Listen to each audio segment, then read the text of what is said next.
Marco, what's up, buddy? Kathleen, hey there. Dr. Drew, dude, hey man, what's up, buddy? Marco, oh, I'm gonna mute that television. Hey there, Dr. Drew, dude, hey man, what's up? My bad. Getting an early start tonight.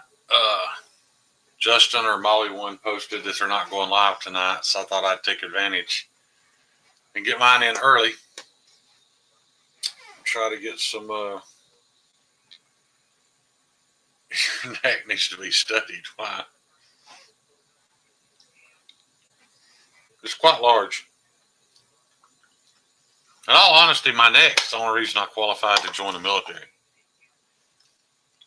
Because the Navy used to do a body fat percentage test, and the thickness of your neck made a huge difference in whether you passed or not. And I passed by several points because of the size of my neck. But I was only 235 at that time, but I was still about, I think I was 24 pounds over what the military said I should be. But yeah, my body fat percentage was low because of the size of my neck. Sorry, your back neck. Yeah, that's even bigger. Sure is. But I got some folks joining tonight. Got some stuff to reveal. So excited about that. As soon as they get here.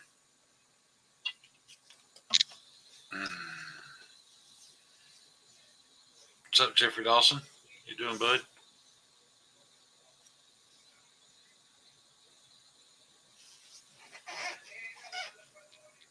Got me some brand new reading glasses from the Amazon. I can read chat again. Not have to wear those shaded ones that I couldn't hardly see out of. It's too. They don't look that dark, but in a dark room, yeah, they were too damn dark. So, they're not quite wide enough for my face, but you know, this is a one size fits all Amazon deal. Oh, the sticker's stuck on the. Not that it matters. I'm not trying to look cool. Way too old, way beyond looking cool anymore. What's up, Crispy? Tyler, what's up, buddy? What's up, Ed Harrison? They didn't have smaller ones? No, Marco, this is all they got. Jumping on delicious London. Hell yeah, man. Hell yeah. I just had some Whataburger for dinner. Today was my grandson's birthday party, so I went to that. And my granddaughter was kind of getting,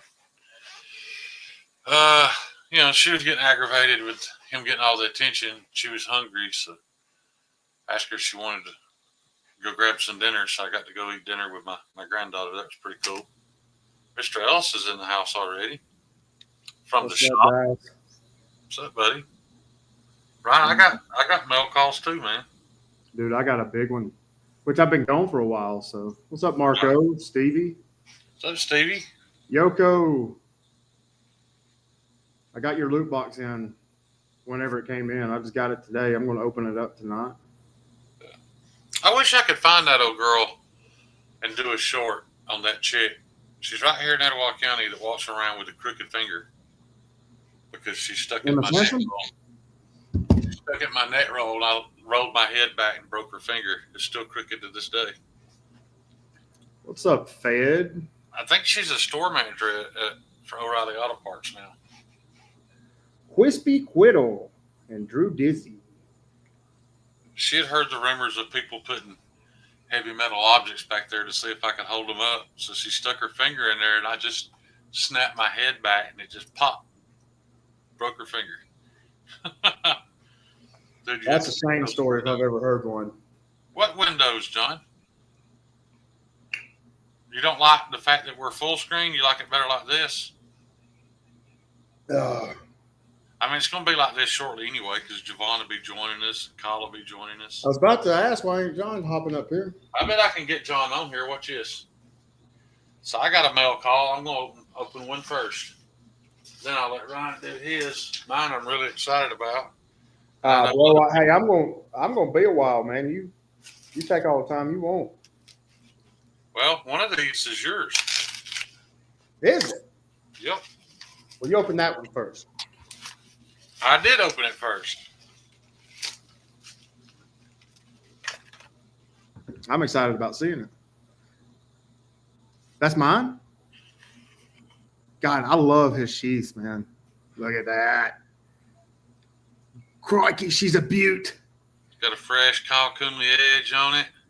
These are glow pins. I tried to do glow pins last night, and I don't know if that new powder I got worked or not. It didn't glow before it was cured anyway. I'm going to check them tomorrow night and see if they glow. I love those scales, man. Yeah. They look so They good. are pretty.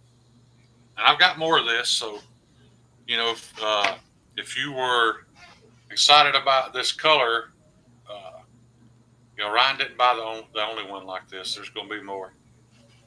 They're all a little different, though. Like the ones I did last night, I think had a little more pink and purple in them than black.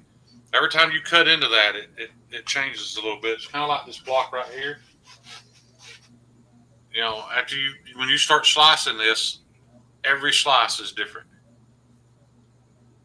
I'm excited to see what you do with that. Yeah, that's a more rustic look. So I'm thinking about using it on those clip points that everybody's wanting. I got the steel on the way for those clip points. So there's Ryan's, and then we have another. What steel are going to use on those clip points? Pro Cut. Okay. Use Pro Cut. Gonna acid wash and tumble them and all that stuff. It's a little more of a rustic hunting outdoors type knife. Here it is. Package number 2.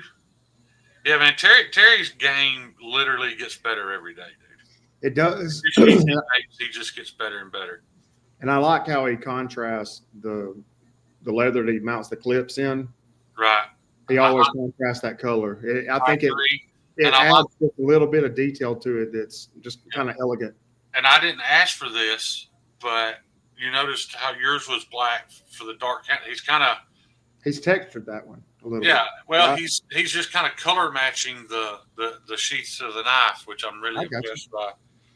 But this one, if Richard Hopkins is in here, this should be Richard Hopkins's fret. Now, guys, that is not a maple burl. It looks like it. It's beautiful.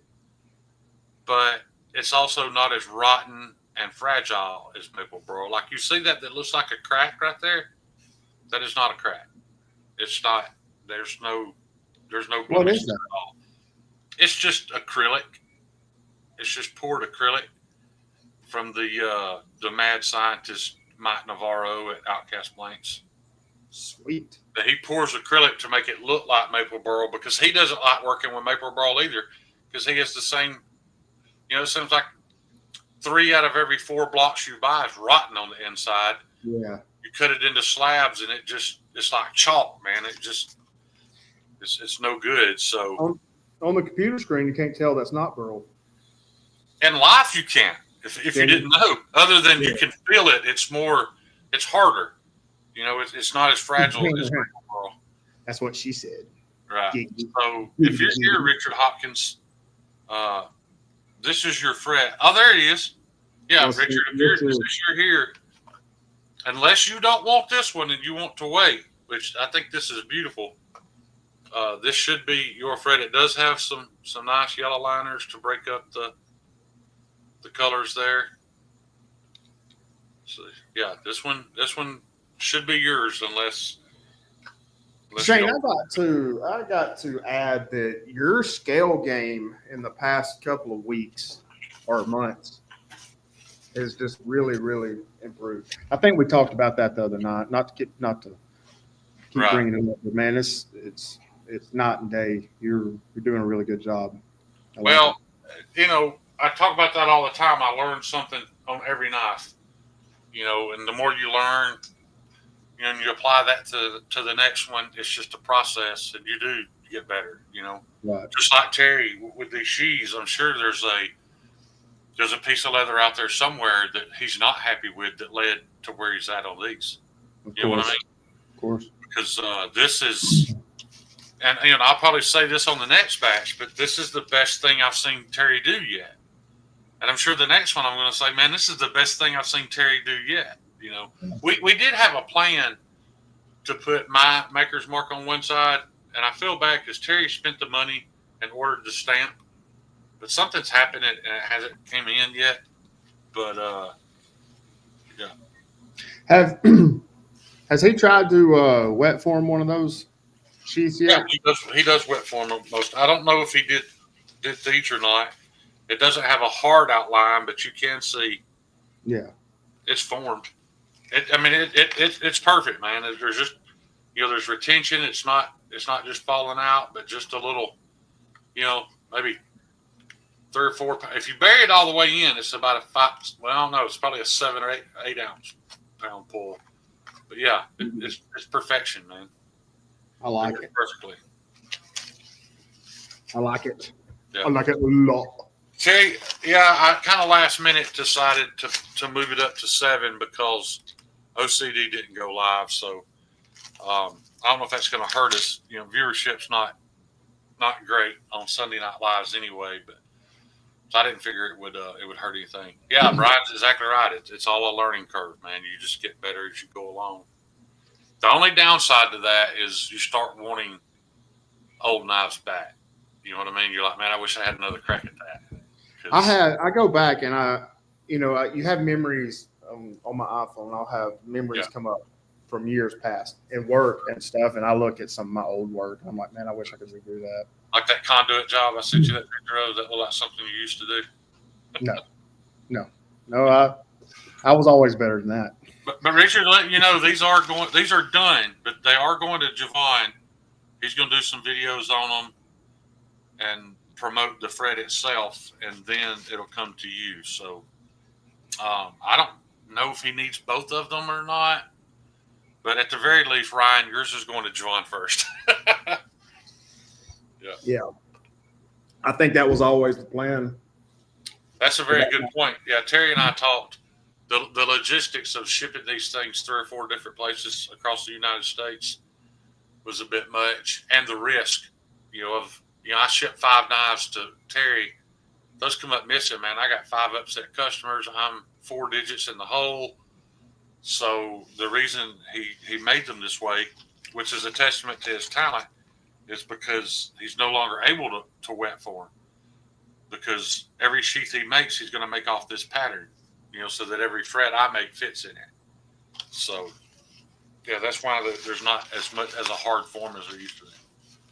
I don't know, Kathleen. That's a very good question, though. You're very attentive, Kathleen. That's something I've learned about you. You don't just hang out and talk. You absorb information. I was bragging to Kyle the other night during my vertical live. I noticed people saying things or asking questions, and, man, you were just right on top of it, spitting out information. I was very proud of you. Yeah, they sure do, Richard. I'm very proud of those, man. Very proud of those. So, well, speaking of Terry, I've got a little something from Sir Lancelot himself. That's 2 different people. Lancelot's Joe. That's right. That's right. But, hey, Ryan, don't feel bad because I actually called Kyle today. He's like, I got a package from Lancelot Leather. I don't even remember ordering anything from Lancelot Leather, and it wasn't. It was 1931 Leatherworks. Just my old brain, dude. I saw leather and just. I do. I always mix the 2 up. Yeah, but hey, man, as short amount of time as Terry's been in the business, if people are confusing him, that's almost a compliment. So let's see what we got here.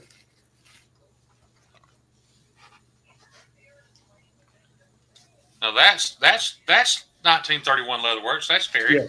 Yeah. That's what I thought.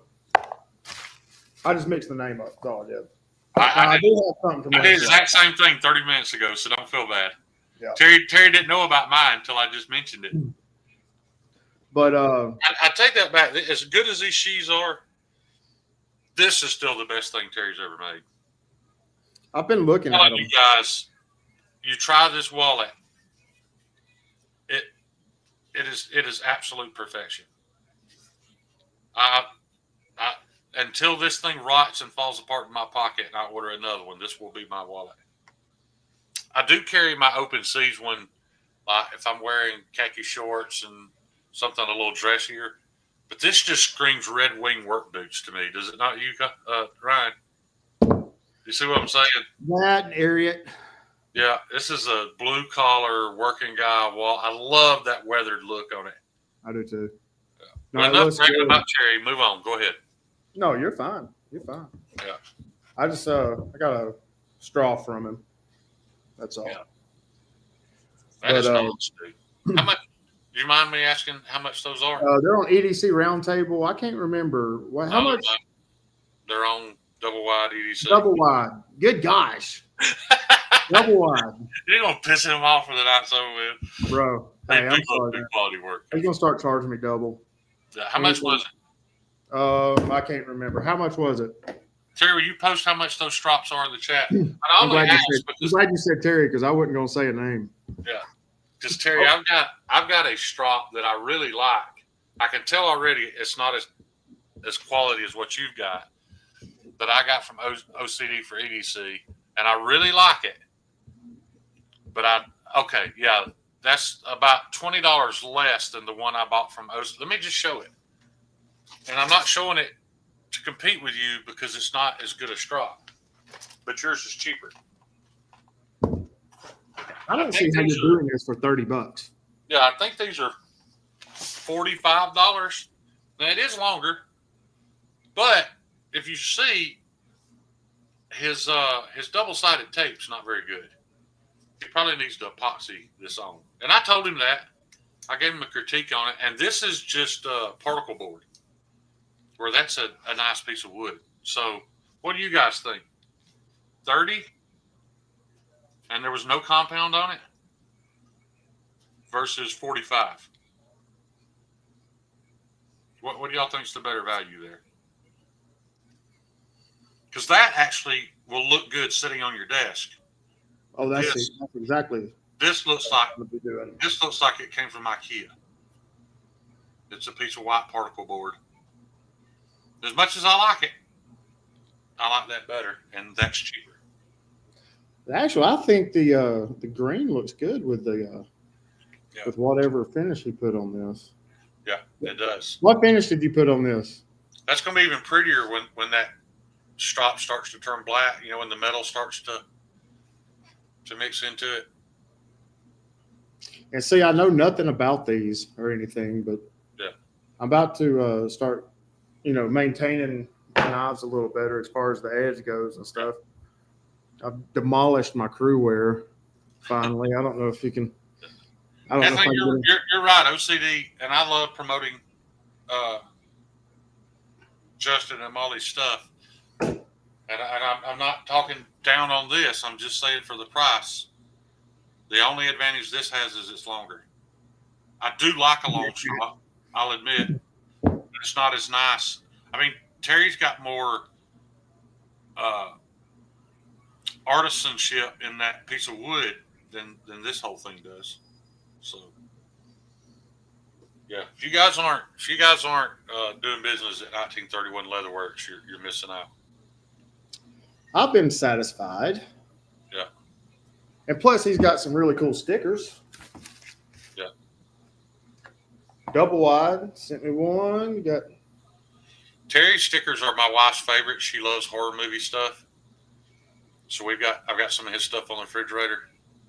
He's her favorite EDC sticker. Well, that double wide got some sparkle to it, don't it? It do. Yep. That it do.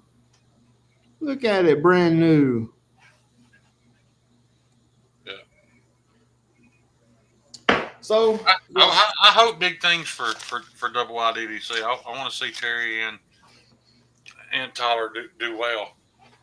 And when you guys, I plan to heat treat Tyler's Vigilante this week, and it's one of those knives that I'll just say this: it's not a copy by any means, but if you like the Evo or the Padre, then you should like the Vigilante because it's kind of in that similar styling. But until you hold it in the hand and realize how good a job Tyler did with the ergonomics on that knife, it actually reminds me, not the blade shape, but the ergonomics reminds me of a bigger fret. It's just got that curve and that dip in the back. It just, your hand locks into it very naturally. You know, one thing I like to do is I like to hold one with my thumb pressed in to see if it cramps. You know, how long does it take before my thumb starts burning? And the fret and the Vigilante both are just very natural to the curvature of your thumb and gives you, you know, that extra leverage to push through a cut. It's awesome, man. Yeah. Cool, man. And the cool thing about Strops is you can buy one from everybody because you can put, forgive me if I'm sure Kyle will give me shit for getting the microns wrong, but you can put a 9 micron on one, 6 on one micron on one, half micron on one. So, you know, there's enough business to go around. What in the world is this? That's the mad hippie right there. John, did you see what I showed? Yeah, hold on. I did. It was awesome. Yeah. Well, you scared me. I love the purple and I love the one that looks like wood. I thought when Kyle took the pictures of it, it was wood. Dude, the sheets look awesome. They do. They did such a good job, dude. And Ryan's right.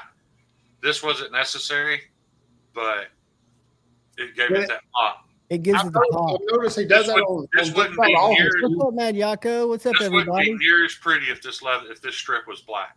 Right. And Shane, the easiest thing is just send one to its home and send one to me. The purple one, I'd love the video. I'm not going to use it. You're going to get the purple one, I know. That's Ryan's. So then he can fuss at you about when you're going to send these knives. Well, no, that was always the plan before I bought it. No, Ryan knows I ship quickly. Right. He'll have his win. He won the. Well, no, you need to do whatever video stuff you want to do with it, promote it all you want. And here's the thing: by the time you get done with that one, I've got one at the shop right now. I poured the pins in last night, so I'll have another one ready to go. So Terry, while you're here, go ahead and make another sheath. I'll get you paid on it tonight, tomorrow, whenever. Go ahead and get us another sheath ready, and ship it to Javon. Yeah, ship a sheath to Javon. Do it in the black, just like you did this one, the black, because it's also the same scale material. So yeah, we already need at least one more sheath. Hey, and check out what Ryan won. Ryan, he won the giveaway on Saturday. He wasn't even in there. Check this out. This is the little Dapper. Yeah. Little Vox Dapper. Oh yeah. You know, I think from now on, anytime I want to win something, I'm going to leave. I've never won anything by being present, but two things I've won has been from Devon and when I wasn't present. Yeah. Well, and the whole thing about those Sunday or Saturday lives is I don't have any new content on Friday night. Usually I don't have content, but on Saturday, I don't have really anything to say except just to kind of hang out with you guys. So I never expect, that's why I always snipe Ron Crow's live because he's doing a giveaway. Y'all should just come enter my giveaway and then go hang out in his live and try to win if that's what you're up to. Because all I'm doing is just thanking you guys and being live.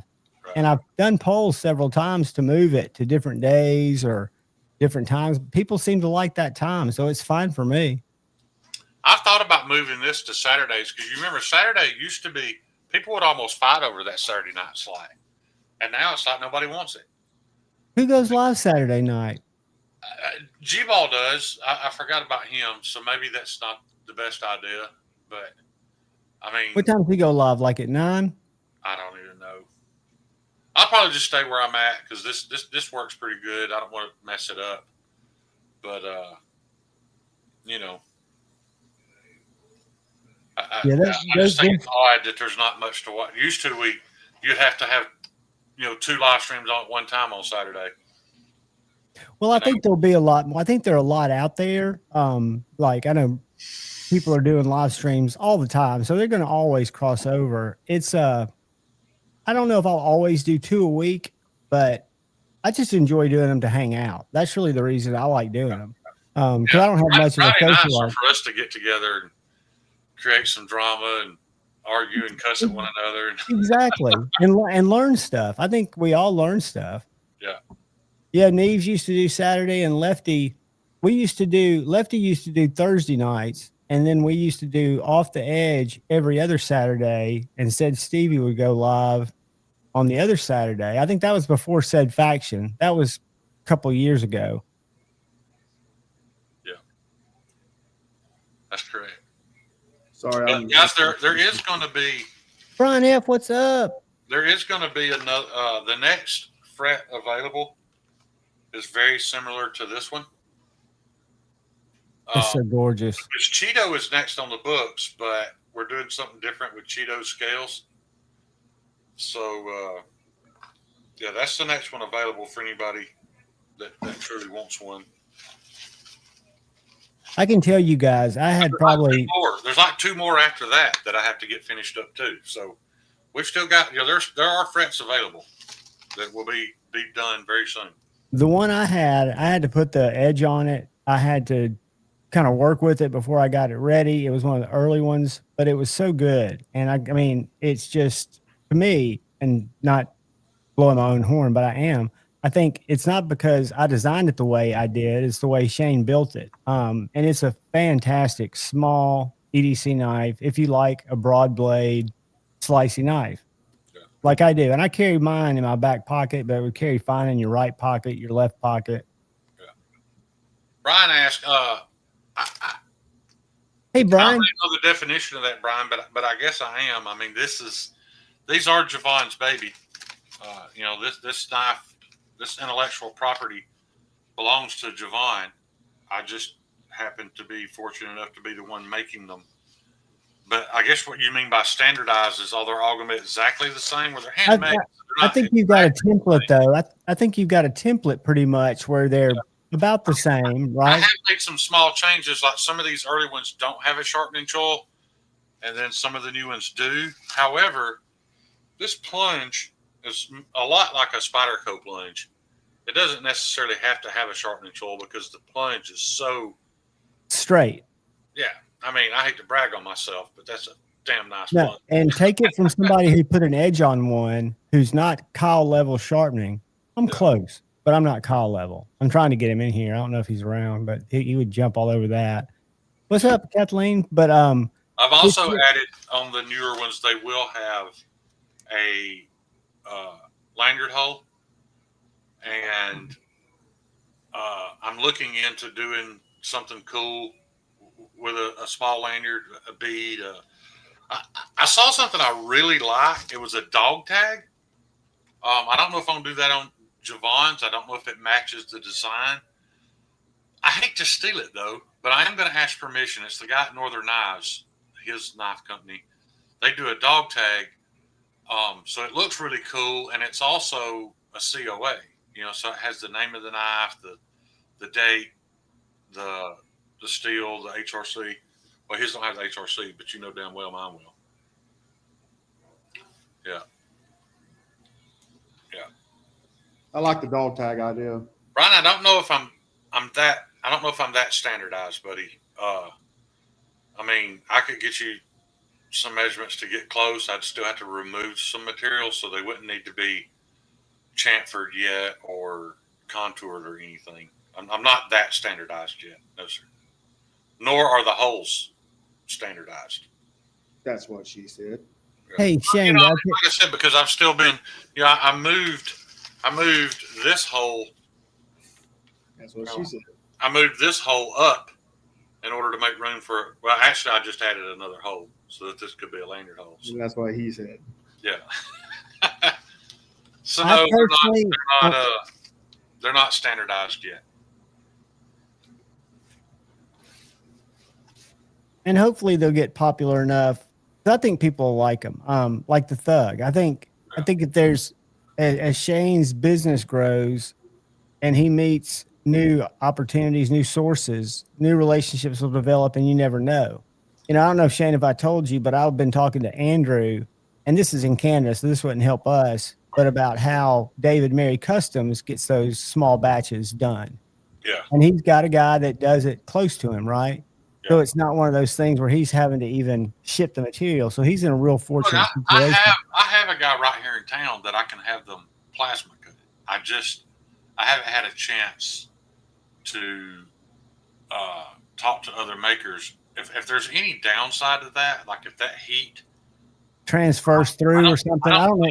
I don't think it matters if it being pre-heat treat, but I want to know for sure before I go that route. So at the very least, I can drive 15 minutes across town and have them all plasma cut. So, And again, it's not something that necessarily is in a rush to happen. But if it got to where things were busy enough where you're getting a ton of orders for thugs, the fret's doing good, your other designs are starting to come. That's a way, if you can get the fact that you don't have to spend on a whole sheet of material, if you can get it done, it might be something that just saves time and saves.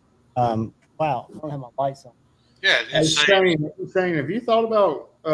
And you may have already talking to Jeremy Smith with Precision. Precision what? Precision Welding and where's he at? He's over in Rainbow City. I think he's got a big plasma table and all that stuff. I haven't, but I will. But see, those are the type of relationships. Stuff like that. Yeah.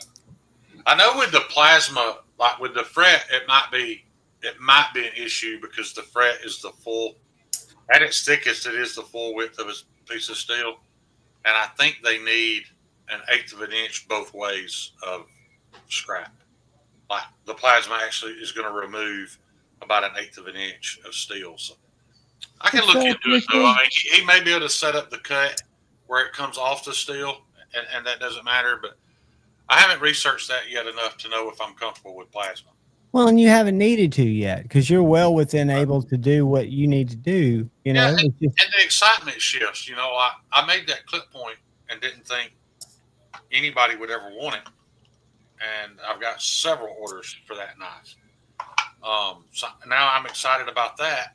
About getting on that. So I don't care if it's two knives that are really popular that I keep making repetitively, over the months or years, or if it's something new every other month. Either way, as long as I get to keep making, Kyle and I have talked ad nauseum about, spreadsheets and worried about numbers and finding out if I'm even making money. And man, I need that and I appreciate that. But at the same time, right now, guys, this is all I have in life. And I'm not talking about to make money. I'm talking about it's all I have in life to motivate me. To give you your identity. Got me, Shane.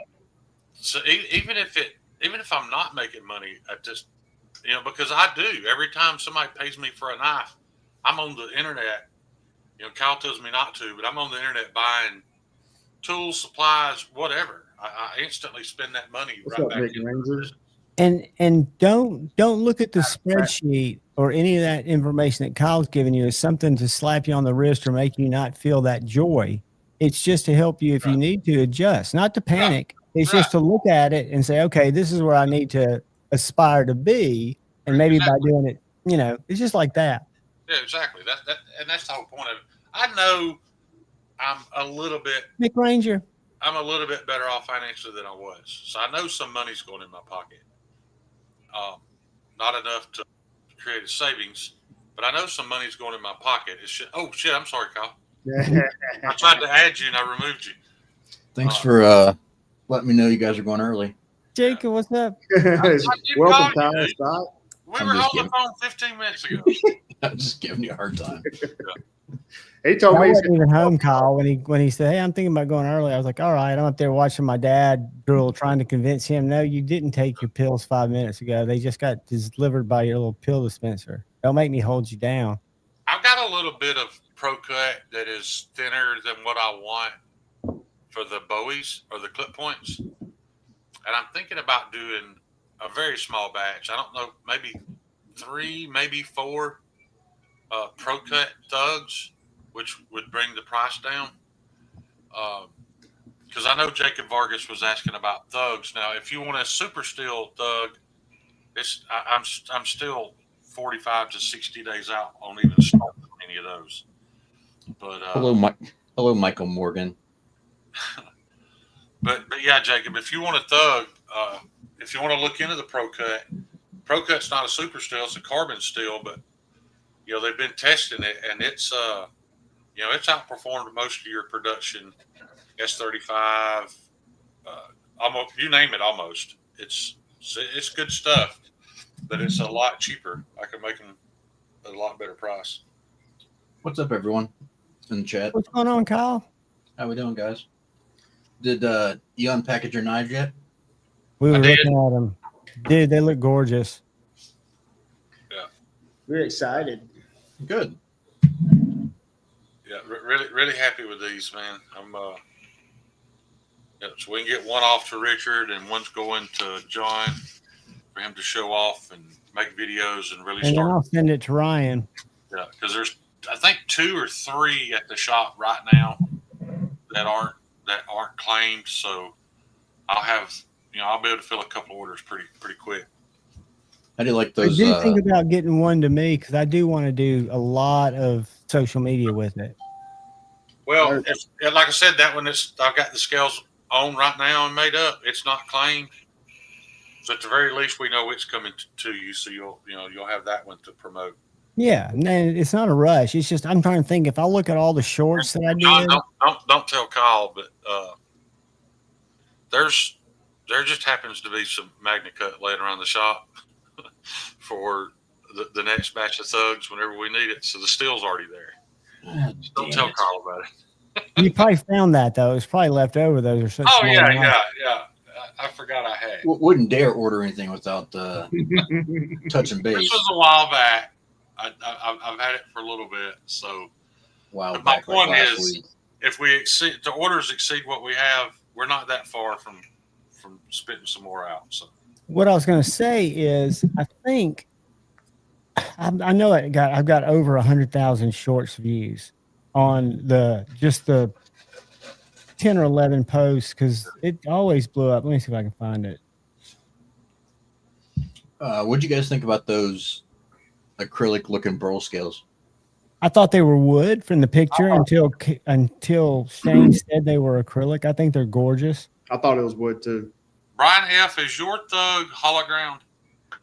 Because if it's hollow ground, it's for sure crew wear. There are some flat ground crew wear thugs, and there's some flat ground Nitro V thugs, but there are no hollow ground Nitro V thugs. So if yours is hollow ground by Sawtooth Dave, it's crew wear.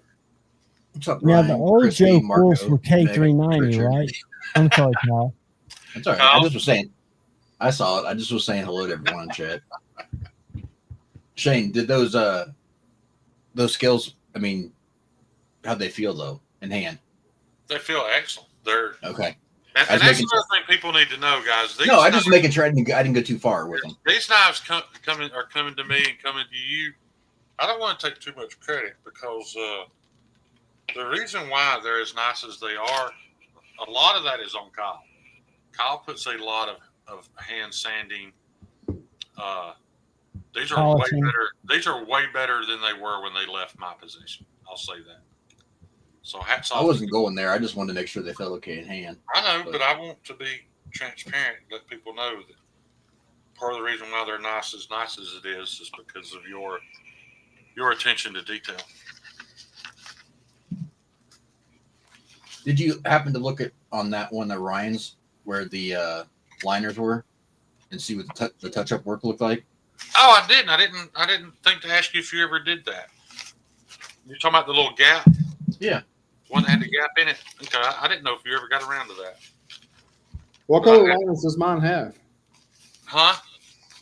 Does mine have a different color liner? Or are they the same color? Or I No, haven't paid attention to it. I'll show it in detail right here. So this one has the purple or pinkish. These pins glow. They glow in the dark. And it also has pink liners. Yeah. And there was a slight imperfection in the liner where a piece of the paint was chipped out. You can still tell it's there. Kyle filled it in. It's just a hair bit darker. It's not perfect, but I mean, we knew that originally. What did you fill that in with? CA glue or? I still I'll tell you off stream. I still don't know how it happened, but I think it's because I used too aggressive a belt, and I've stopped hitting those liners with anything rougher than 120, and I haven't had it happen since. Who would have thought Kyle's good at rubbing one out? Kathleen, you're absolutely right. He don't call himself that. We've actually talked about that. He's not, but he 100% is a partner. He's way more than a friend to me in this. Kyle is just as responsible for them coming out as nice as they do as I am. Yeah, I'm a sharpener. Yeah. That's all I do. You're a sharp egg, dude. I'll give you that. Mimo, I'm sure it will. I have dropped them in the shop on the concrete just to see. It's pretty tough. It's not as tough as G10. Can it be broke? Yeah, but I haven't had it happen yet. These aren't hard use knives, and I tell people that. So, take that for what it's worth. But I do know that it is definitely tougher than the 4-dye. The 4-dye's beautiful. Ryan's got one in 4-dye. But the 4-dye can be a little bit fragile. I'd love to use more of it, but it's a little fragile. There's one out there in the wild right now. Whose is it, Kyle, that's broke? Somebody was hard using is it Kevin Smith? No. I think it is Kevin Smith. Is it? I think so, yeah. Kevin Smith's 4-dye scale chipped right up at the Ricasso. I offered to redo it. I apologized. Everything. He's like, dude, it's my fault. I was hard using it. What's that, John? So, that's shark, right? A T. Denny Apprentice. No, I don't have a shark. It's It's much smaller than the Apprentice or than the shark. This is a T. Denny Apprentice. This one's in crew wear. The first one I've got, because I bought 2 from him, is in MagnaCut. It's a little like tiny knife. Yeah.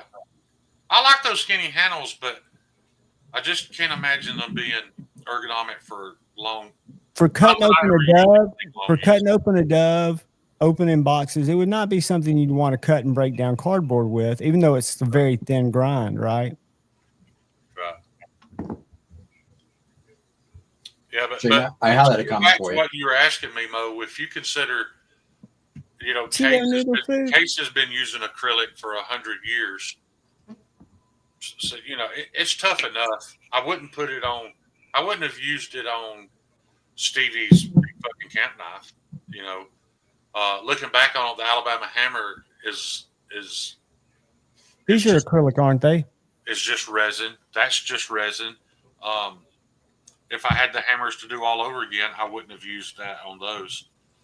I mean, Troy has went out and actually used the thing, and it hasn't had any issues. So, what it do, Cheeto?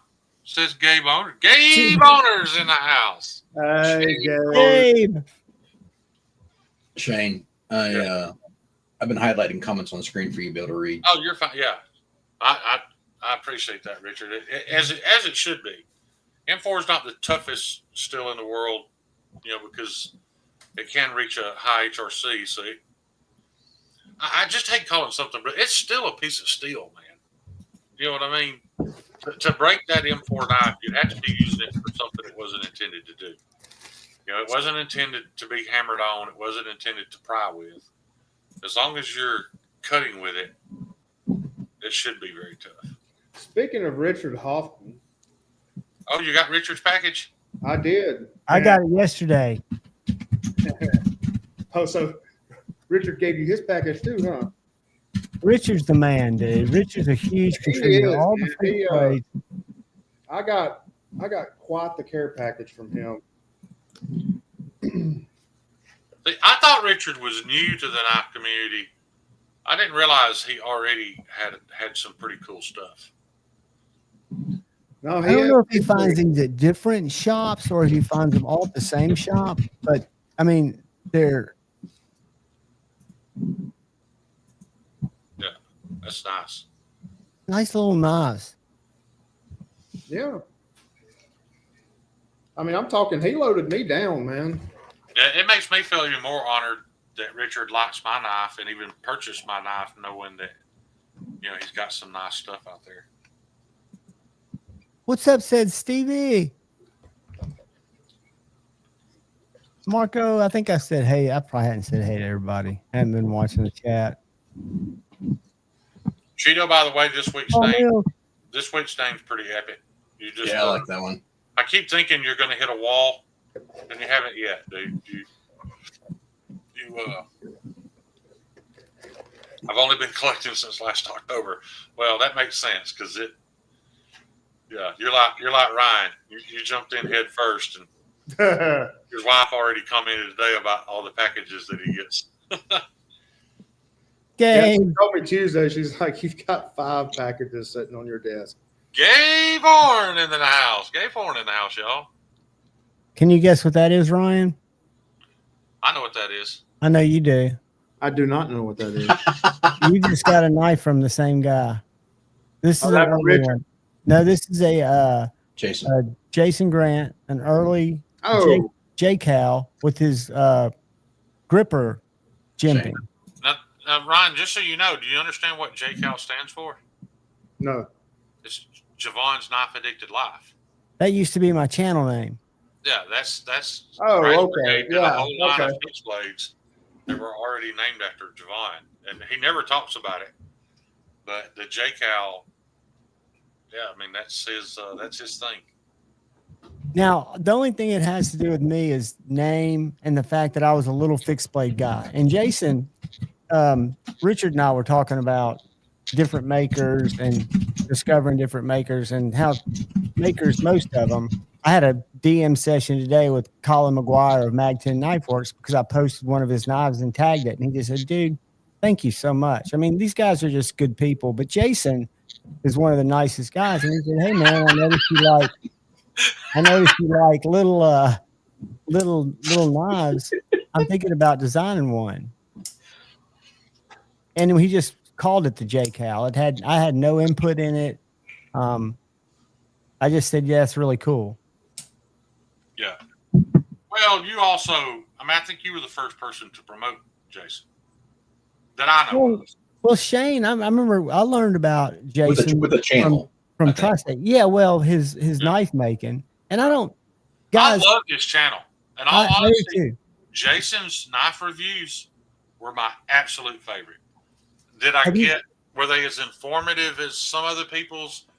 No. Were they as well put together? But his format, I absolutely loved because he didn't give a shit about what everybody else thinks. He touched on the stuff that was important to him. You remember that scoring system he had? Yep. Fucking loved that, man. I can't believe he stopped doing that. Well, he's come back. He did a video last week that I saw. I don't know if you saw it, and I forget the name of the denim. What's that expensive Japanese and USA denim that they call it a certain type of denim? I know what you're talking about. Salvage. Yes, he did a video on different types of salvaged denim and showing them and showing. I mean, the guy's just such a good guy, So I like to, and he makes good knives. And he always said early on, I take my tattoo technique to my knife making, and that was always kind of his story. That's why his aren't the. I don't think you'll ever see. I love the conversation I had with Jason about how his refinement has gone up because it's supposed to as a maker, but yeah, he's less happy with the product. He liked them when they were less refined. That's right, and I get that 100%, man. He liked that rustic.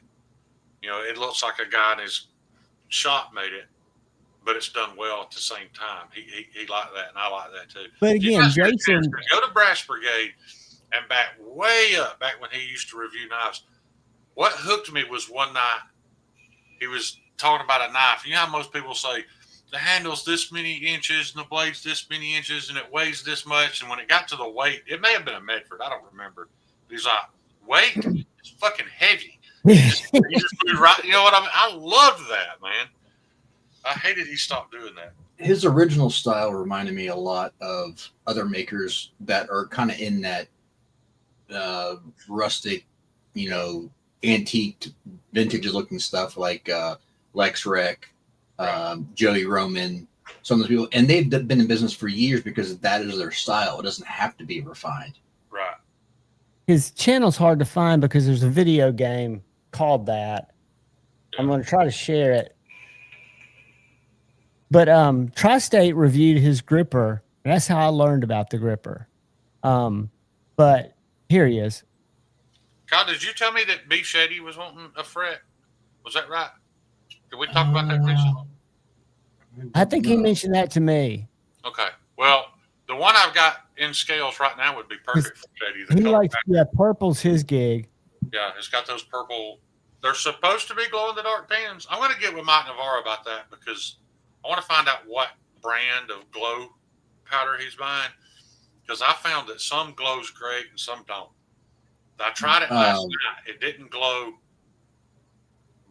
while it was curing. It may glow tomorrow. I don't know. Ask Brian, because I think Brian gets that glow material from him as well too. Yeah. I'm going to watch his old videos in his scoring system, and I might see if I can modify it and steal it. Well, I'm trying to come up with something different, right? I do my blade battles, but I want to do something. I got that from Lefty, but I'm looking at all of his old thumbnails that show that little scoring system. Yeah. What's up, Jacob? Good to see you around. When I checked them last night, they didn't glow at all. But, the epoxy hadn't cured. I didn't put a flashlight on it. It was just ambient light. So I'm not positive yet. I'll find out tomorrow. But yeah, if B. Shady wants one, I think that knife would be, that particular one would be perfect. Just so you know, B. Shady, it's a lot like this one, but the pins are purple instead of pink, and there's less pink in the material. It's more purple. Every post I see of Snuz, Stevie, just makes me smile. I can't help but smile especially when he's in it. Snuz with that gnarly beard, I love it. And he's always just spleefed out. Yeah, Snuz's reviews were definitely one of a kind, and most people have never experienced it because it was so long ago. But him measuring knives and gummy bears and kitty whiskers, it was awesome. When that picture of Nuz on Stevie's pillow always cracks me up. Yeah, because I don't know, the angle of his face and like his tongue sticking out looks like a snapping turtle. Yeah, it has that funny look to him, but he's just being goofy like he always is, which is great. Yeah, it was great. Yeah, he's no different in person, man. And for you fishermen out there, don't forget, guys, P&W Funworks still has top water poppers on. Have you popped that thing yet? I'll be honest, I haven't fished with it yet. I'm gonna, but I just haven't had. That's not true. I've had time. I just want to see the video when somebody's clipping the treble hooks out of your neck. I think you need to. That'll be a really good 3-minute short if you edit it right. Yeah. Shane's gonna fish with that in the bathtub and catch a toe. Man, Did you see Yako's new fixed blade, the Vigilante? I'm sure you saw the one I made him. I saw the one you made, and I think I've seen some. In all honesty, I missed the mark a little bit. Tyler loves it, but I did miss the mark on what he had envisioned. But it looks a lot like that knife in your hand, but it's a fixed blade. Highlight that for you, Shane. Wrinkles Sink. Because his character that he made for the comics was Wrinkle Stink. Oh, yeah. Wrinkle Stink for the Yeah. clever Mimo. I'm going to have a quick China Corner observation and show you guys something that a viewer pointed out to me on my video that I never noticed, but it's interesting. I think it's an advance in modern slip joints, We shilling for but I don't know how it works, but y'all maybe can tell me. So this is that Kaiser trestle I've been showing off, right? And it's got what looks like a titanium spring. However, watch the spring. Yeah, don't move. but inside you feel it move. So it's got like a spring, an internal spring. It's not on a double detent. How would they do that? They just put an This is internal double spring layer. inside They got of a it. spring inside of it. Like say this right here is the bottom spring that you've got right there. This one's on the inside. Which is I kind wonder- of a shortcut because that takes away The strength, right? it takes away the precision of making that back spring. Yeah, when people judge slip joints, they talk about how level Lock and up. smooth the back spring is. Exactly. When it moves, like when it gets here, It's you not check it. easy to get that part perfect and the action perfect. So now You're exactly right. they've separated those two items so that now they can get the spine of that knife nice. I'm not saying it's any easier. Well, I'm They saying that did this is alleviate some not. headache there. I say you are not the father of Jack Wolf knives. I don't believe. So is that not heirloomy then? It would only be an heirloom if someone loved it in like 200 years and it stood up. But no, I don't think it's heirloomy as Jack Wolf is. Okay. Not even close. You want to talk about heirloomy? This thing P&W Fun Stuff sent me with the keychain on it. Probably came off the counter of the gas station he works at. I'd rather own that. This is, I guess it's considered a slip joint. Well, Jesus, it's got a spring that when you open it, it's going to lock. Looks like it's but got a little. there is no walk and talk. Like all right, so there's a flat there, but it doesn't pop, and it doesn't pop when you open it. But I don't know why I like this little thing. I'm sure I could be wrong. I'd feel horrible if I found out this was something nice, but yeah, feels like a gas station knife. But it's cool that he thought of me and sent it to me anyway. Yeah, it looks like a pokey little guy for shiz. It's dull as shit. Don't even think about sending it. Yeah. I think I'll gum up stones in the heartbeat. Yeah. But I keep it around because it makes me happy. And I'm sure it's made in China. I don't care. My grandson let me know today that he's 10 and he's ready for a new knife. He's pretty much telling me that he's done with me giving him shitty knives because he's not old enough to have a nice knife. So Is he wanting a pocket clip knife or a fixed blade? he decided on a fixed blade this time. So I'm going to give him my Cold Steel Fenwolf just to see how he does with it. See if he leaves it outside or if he abuses it. But I'm going to give him the Cold Steel Fenwolf for now. And Nice. Cam doesn't wear a belt. He doesn't wear underwear either. Don't know why the kid refuses to wear underwear. And he'll tell you in public, I don't wear those. So the Fenwolf, I like how we had to add that detail. So yeah, little TMI there, well, buddy. the Fenwolf's got that clip built onto it. That plastic clip. He could just clip it on his shorts or his pants. wang whatever. tang? Yeah. He can't. Yeah. And I He's asked him 10. one time, I was like, Cam, how come you don't like wear blue jeans? He's like, it don't feel good on my wiener. And I was like, that's because you don't wear underwear. If you wore underwear, that wouldn't be an issue. He's like, Back up 3 minutes. He's Derek. 10. He's 10. Enough of this talk. right, he's 10. Yeah. He's like, I'm not wearing those. I'm like, okay, buddy. Yeah, whatever makes you happy, pal. Yeah, take it to Ace Hardware for a professional sharpening Mimo. I didn't even think about that, Mimo. That would be ideal. But that would probably cost more than the knife did. I say all that. I'm going to feel horrible if P&W paid a bunch of money for it. But what was bad, he sent me that box of pins for that giveaway. I opened it and took the pins out and set the package down. And it was only like 3 or 4 days ago that I realized that this was in there. So Commando I felt is bad what's that I that. didn't pick him for the knife, but I didn't know I had it until a few days ago. Hey, Derek, stay real close to your 70-inch TV and see if you can read this.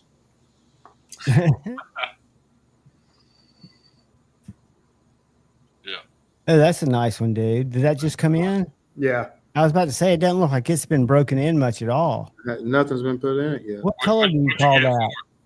I know brown, but has he got a color that he calls it? Like, I can't remember. I actually saw a picture of it, and I actually had to contact him to find out what color it was. the It only looks like a saddle tan to me. this is constructive criticism, and I know it's part of the gig, but his little turn on his clips, I'm so clumsy. I scratch all kinds of shit with it. I ripped the door and the side of my fucking car off with this thing just by bumping into it. You did not. You were high and hit a guardrail. No, that's different. But I do. I That do was the other scratch, door. I do scratch stuff with this all the time. For some reason, I do Well, that with all my Joe's fault. clips. That's a But doesn't everybody get scuff up their Carlos pocket Corvette. clips? Isn't that part of owning a knife? You're going to scuff yeah. up your pocket clip. Yeah. It's the first line of defense. It's before it scuffs the scales. I've only had pocket clips catch on things and bend and stuff like that on Kershaws. I don't know what it is about Kershaws, but every Kershaw I've had, like I'll go to take my seatbelt off and it'll grab my pocket clip and yank the knife out and sling it across the parking lot. Then the clip don't touch the knife anymore. I've never had that happen with a Spyderco. Those Spyderco clips, as ugly as they are, they're very stiff. Yeah. And Kershaw's all very thin. What do you put in that Lancelot leather slip? Right? I don't know yet.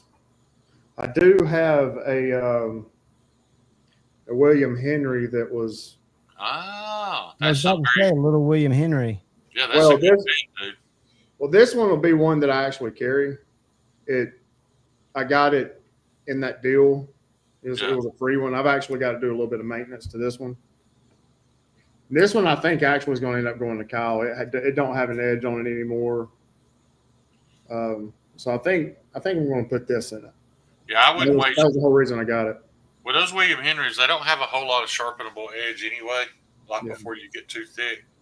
So I This definitely one's got to like get cleaned and polished and everything. But It's beautiful though. Are you going to put that in your sonic cleaner, Ron?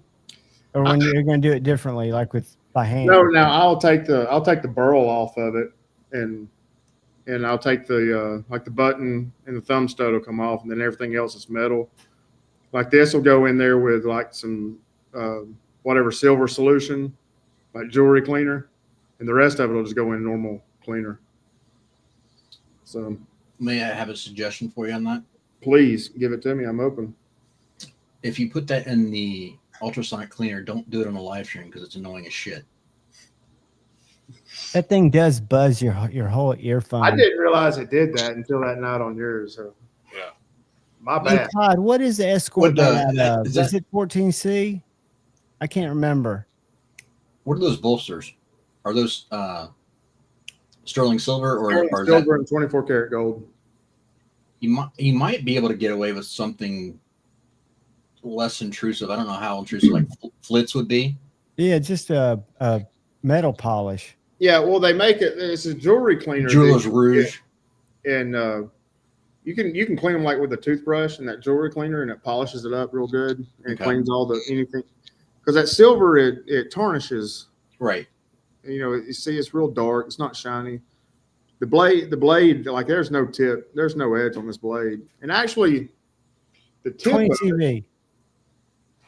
if you can tell, the tip of it is actually bent a little. Oh, I Yeah. can see it. Yeah. Yeah, Yeah. been off to the right. Yeah. Now That's the way I he, hang. yeah, he used this. Like this is a user, but let's say this was number 77 of 100. But he said he used it for about 2 years. Where'd you see your first one, and how long ago did you fall in love with those little guys? Bromberg's. I thought they looked like gas station knives until I looked at them in there and I was like, they look so like gimmicky. You know what I'm saying? They are a little gaudy. Yeah. Oh yeah. They are. Especially, like some of his newer stuff is extremely gaudy. Like he's like putting skulls and stuff like that on them. I'm not into that. So I like his earlier stuff like this. Shane, didn't you know somebody that had a bunch of those? Bunch of what? William Henrys? Yeah. I'd never heard of them until Ryan showed me one. Oh, I thought Yeah, you that's- said there was somebody that in your town that had some a while back. I was probably talking about Ryan. I don't know anybody else with William Henrys. No, this guy had some class 3 stuff in his living room. Oh yeah, you remember Dudley? Ryan. All I remember is his name's Dudley. He lives in Rainbow City. I don't know. If Yeah, I heard his real name. he's got like Dudley Parker. He lives over in Sherwood Oaks, over close to City Hall. in Rainbow City? Yeah, I know where that's at. But I don't know. He's got the Ma Deuce in his living room, like on a tripod. I don't think Yeah, I know. he's got like $150,000 over/under shotguns that are all hand engraved and gold inlaid. Like L.C. Smith and Parkers and stuff like that. One of them's got a big 1-carat diamond on front of the trigger guard. And yeah, that dude's got nice shit. Yeah. But it's all just I asked him, he's like, hey man, you could go to the skeet range and outshoot me with a Beretta all day. This is just old man bragging right shit. Yeah. Yeah, I thought that was the guy you said that had a bunch of William Henrys originally. I may have, but you know how my memory is, dude. Yeah. It's garbage. That's just the story that I remember because I remember bringing up the Ma Deuce. Right.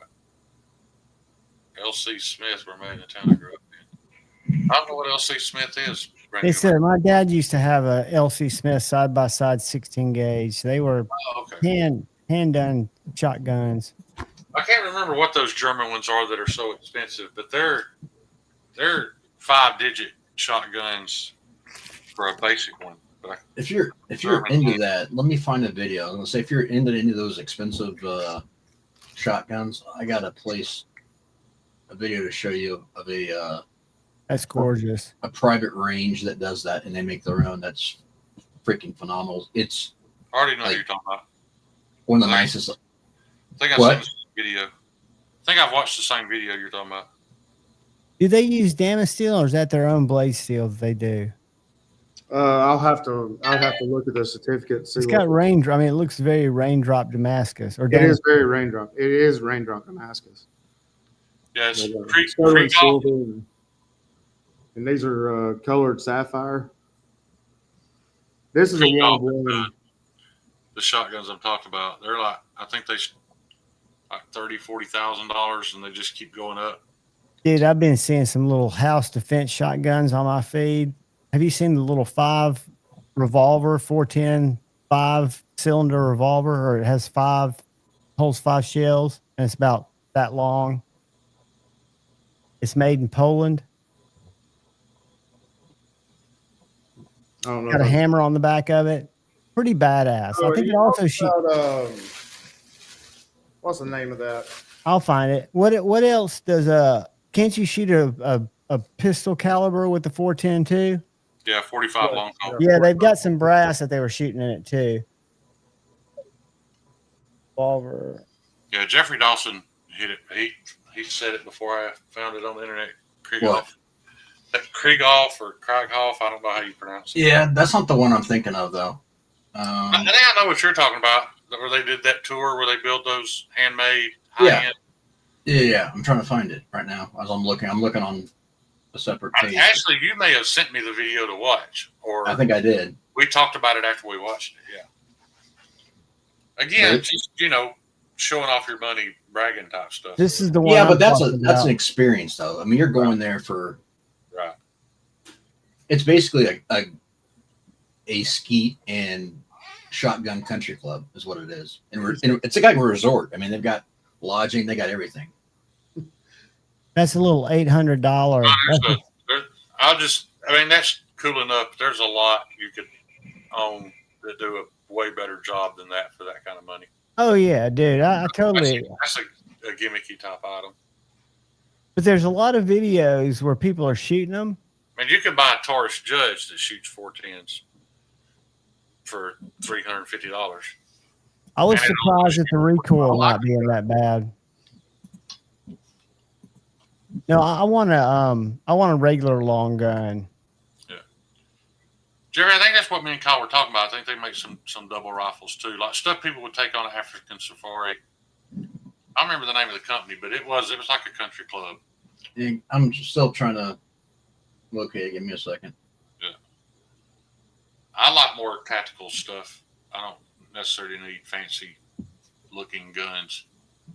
My favorite shotgun bird hunting gun, I don't know if my dad sold it or not, but it's the Ruger Red Label. Just a basic little Ruger over and under 20 gauge. There it is.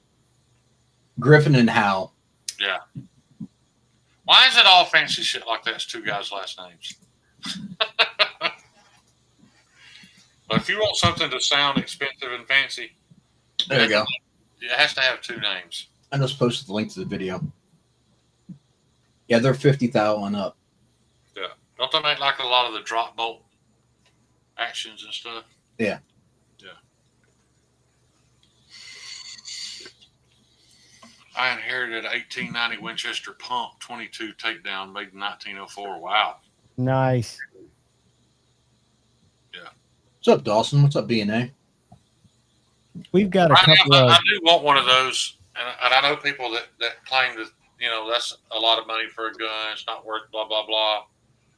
But people that think that gun's not for them anyway. It's kind of like, I've been dying to bring this up. It's kind of like the new Medford Pretoria.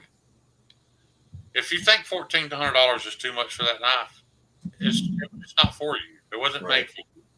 Well, You know, and here's if something. you even have to question that price, you shouldn't have never looked at it. Just move on, because people will pay it, and it is worth every penny of it. And here's the thing, too, Shane, that people don't take into account. Money is relative. $1,400 to you is not $1,400 to the next person. There's people in this chat. $1,400 to me and $1,400 to Ryan's not the same thing. Right. I mean, but there are people in this world that Yeah, but there's people in this world that $50,000 for a shotgun is a drop in the bucket. It doesn't mean anything. and that knife is absolutely stunning, dude. It is you know, I don't know if y'all saw it, but I read a comment on the YouTube thing and got pretty pissed off because the guy's like, $1,400 for a knife. It cost you guys $100 to make. Fantastic. I saw that. It was like, that You is the shared that, didn't you? stupidest comment I've ever seen, man.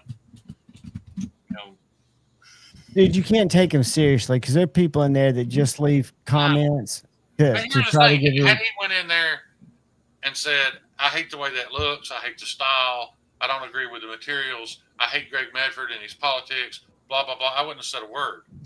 Any of that would have been semi-intelligent arguments.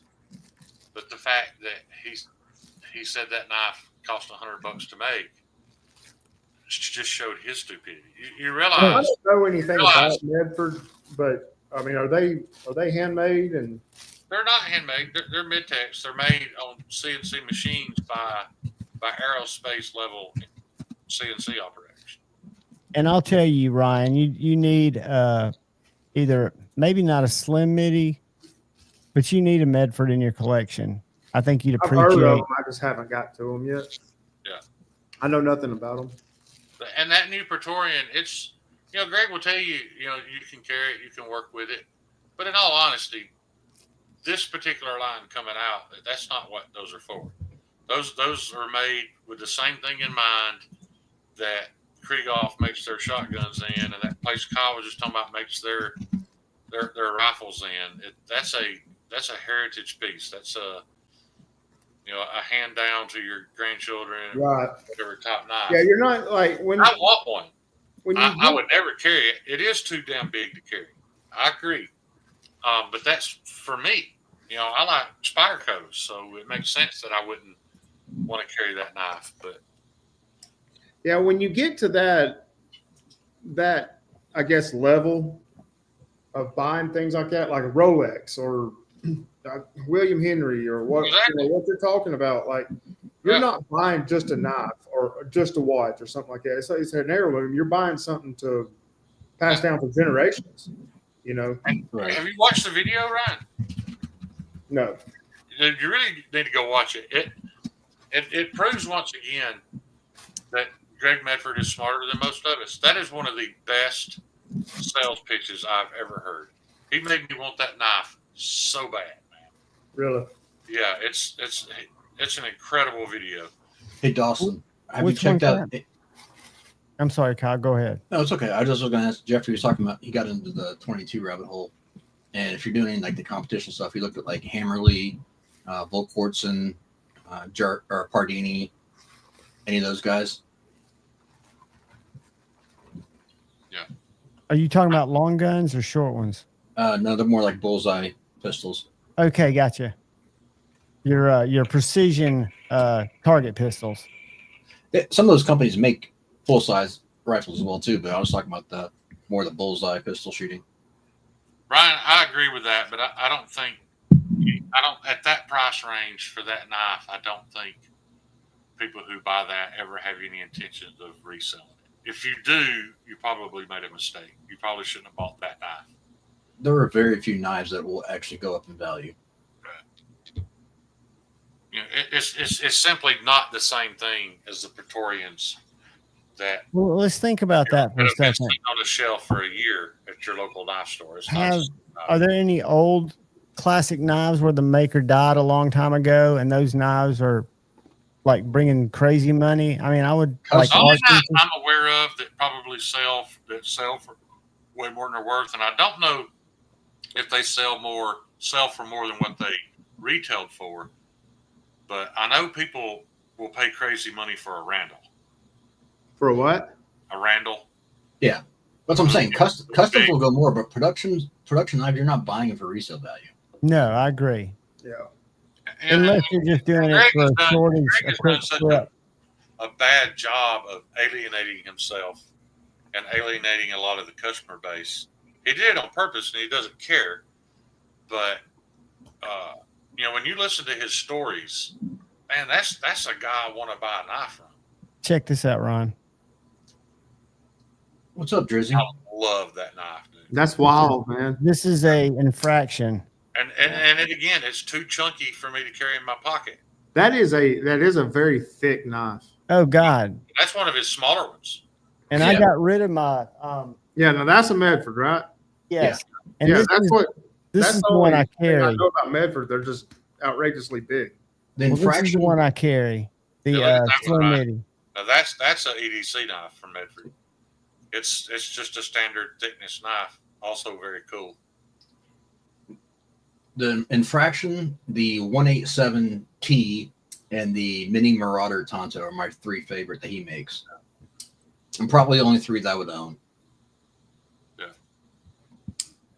Yeah, the infraction is the one that was the first one that I got from him. I just love the look. And then my buddy A to Z, Shane knows him. He says this knife's too small. The choil feels really cramped. He's not comfortable with this knife.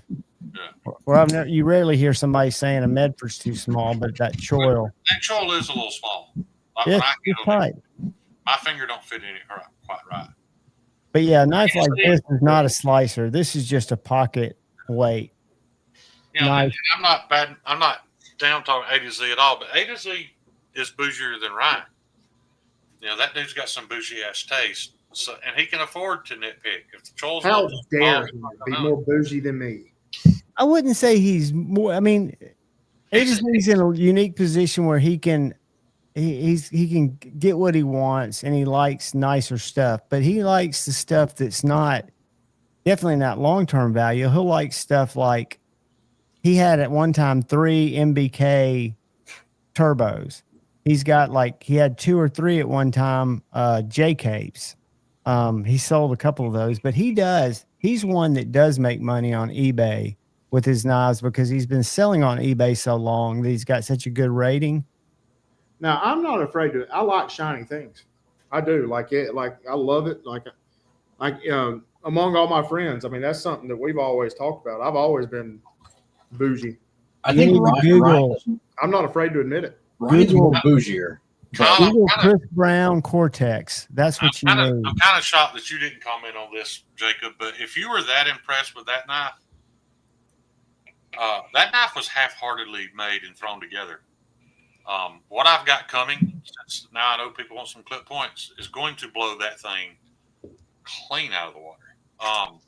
That knife's not even symmetrical. Like the handles, where you see the scallops, there's 4 on one scale and 5 on the other. Like it was a giveaway knife. It was a joke.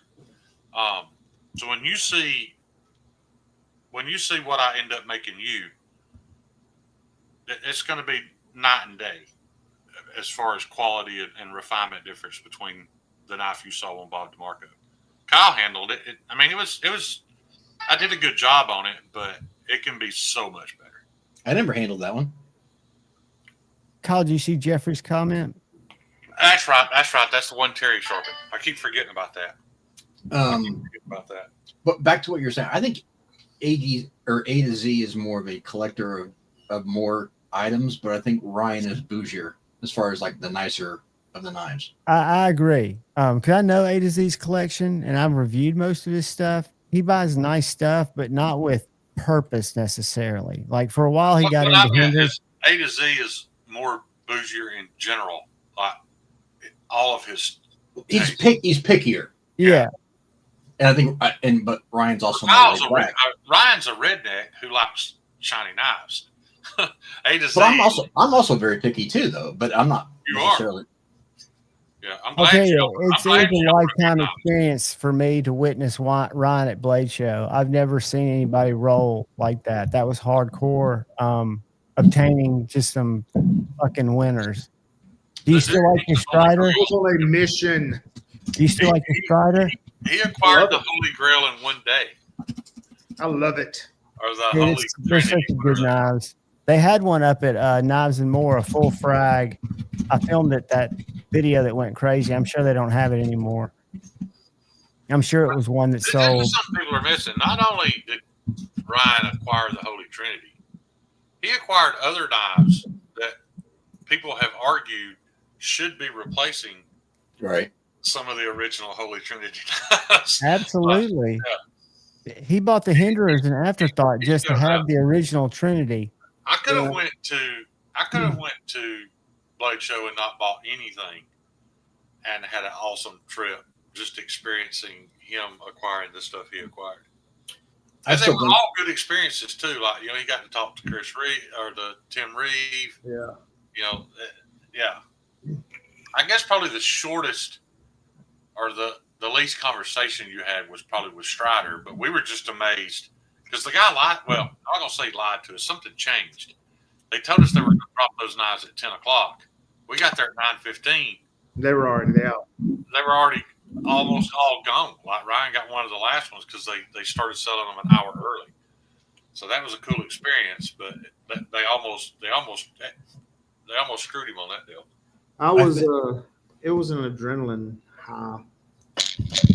I still think one of Ryan's best purchases wasn't even one of the Trinities. What? The full dress. That full Yeah, dress full was really- dress. Bro, it's by far my favorite knife at Blade Show. When It's not the same. I understand. We're not putting it in the same, like, it's not American made, blah, blah, but it is by far the best knife purchase. when he handed me that, my hand started shaking. That's all that matters, dude. That's But what it I've was been preaching for years that nobody listens to me. All that matters is how it makes you feel. That's I want you to consider where it's made, but at the end of the day, how it makes you feel is the most important part. I'm biased because I'm friends with them, and I got to test the prototype like really, really early on, and gave a little bit of feedback. And I absolutely adore this knife, and I think it is probably one of my favorites in my collection. And I mean, it's not. I'm sorry, I didn't mean to cut you off. Go ahead. No, I'm just gonna say it's not going anywhere, and it's probably, to me, like the perfect EDC knife. Like it is a little bit bigger than what a lot of people like, but for me, that's perfect size. Ergonomics are phenomenal. Pocket clips phenomenal.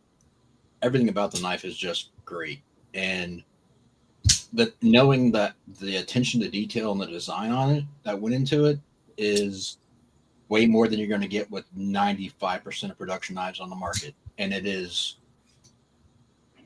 spot on. Dana said he'll trade you his rock. I posted Jeffrey Dawson's comment because Jeffrey, I currently have a Ruger American Gen 2 308 with the spiral fluted barrel that is even I'll be as right we back, speak, y'all. Hold up. being installed into that wood Whoops chassis. It looks so badass. Tina, I'm not trading you anything for that rock. I gave it to you because you were bitching about it for 2 years. Hopefully you can put that rock on your porch and it keeps your porch from going away. You guys got to have fun with the rock, even though it was a source of great anxiety and stress for me. I'm glad you guys at least got to get some enjoyment and fun out of it. I wanted to throw it Michael. through somebody's head when I got it. What's up, buddy? But Jeffrey, we were going to go with the MDT chassis, and he showed me that Woots, and I really liked it.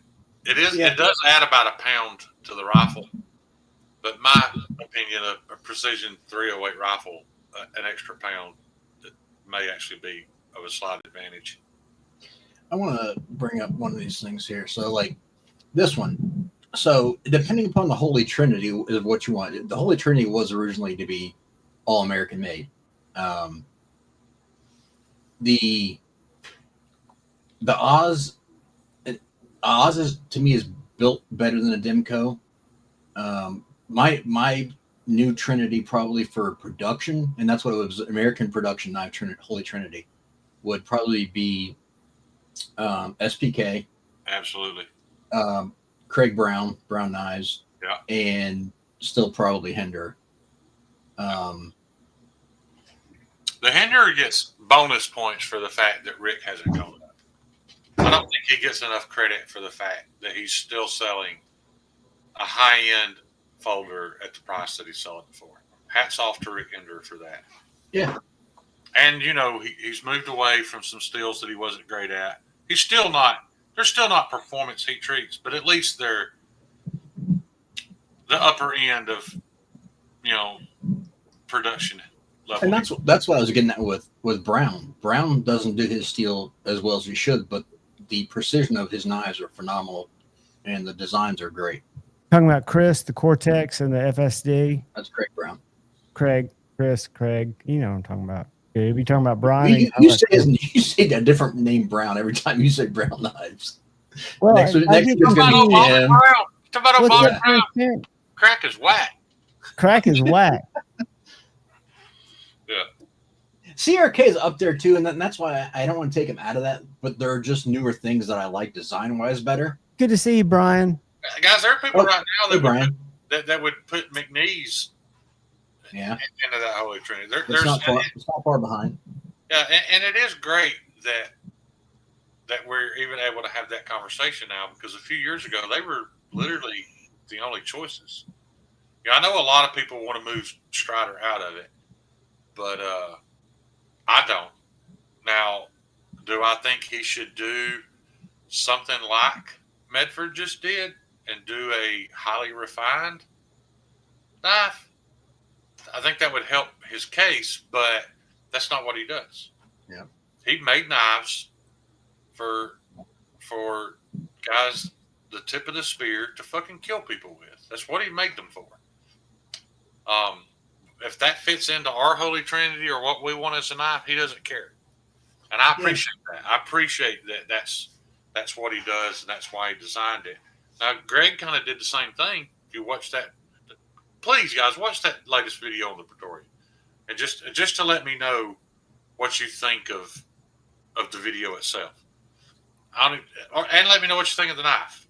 Either way.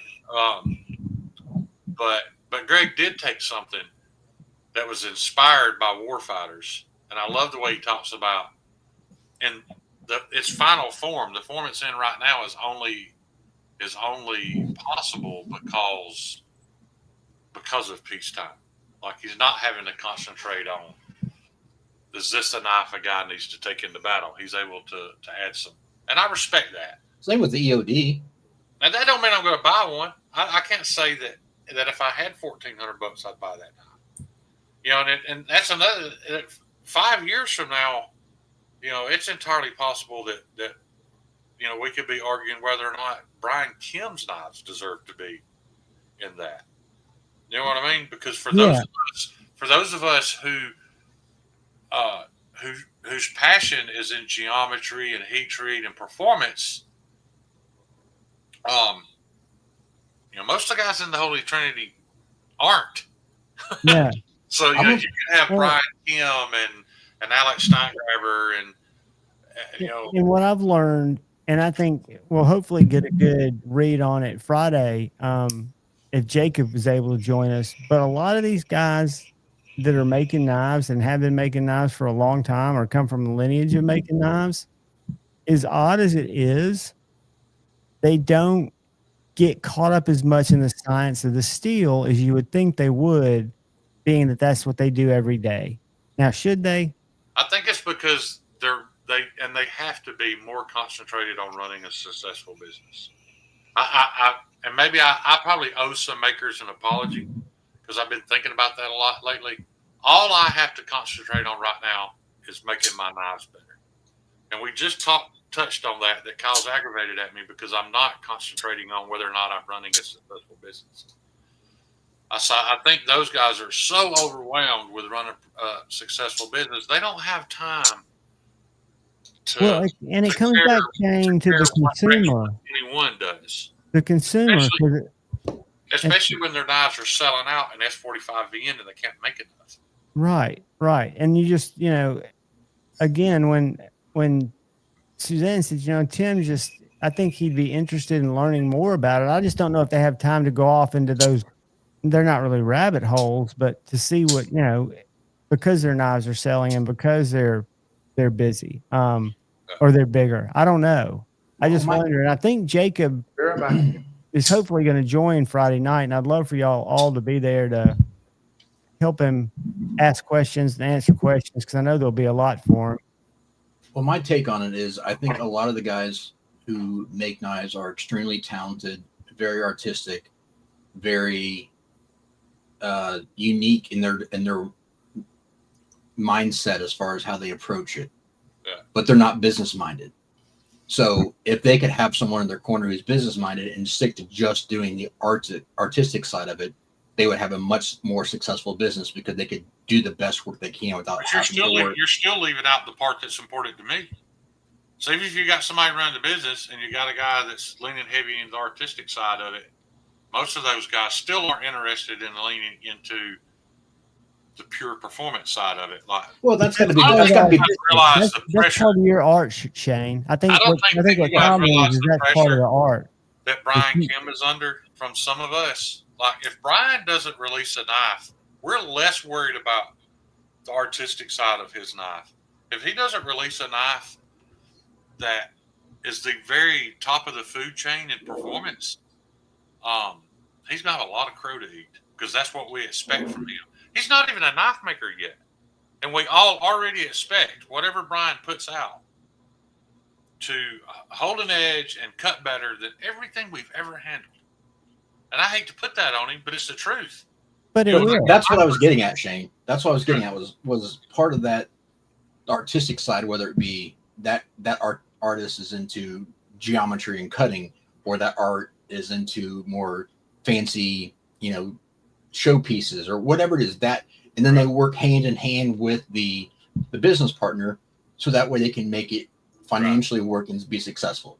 But you have to have some, because unfortunately there's a lot of people out there who are great knife makers, have shitty businesses, and they go out of business, or they have terrible customer service because they don't have time and they don't look at that aspect of things. And Kyle, I think what you're saying is they get tunnel vision just by the necessity of the beast. That's why it's good to have an outside set of eyes that are looking at it objectively, because you can also find ways to improve what you're already doing well and scale. They need to have a cohesive arrangement where you have checks and balances so that way the business can succeed and it's not just a one-track mind and it's the only way and you're just going to fall apart. Because there are people who can do both, don't get me wrong, but it's very, very few people who are good at both sides of that aspect.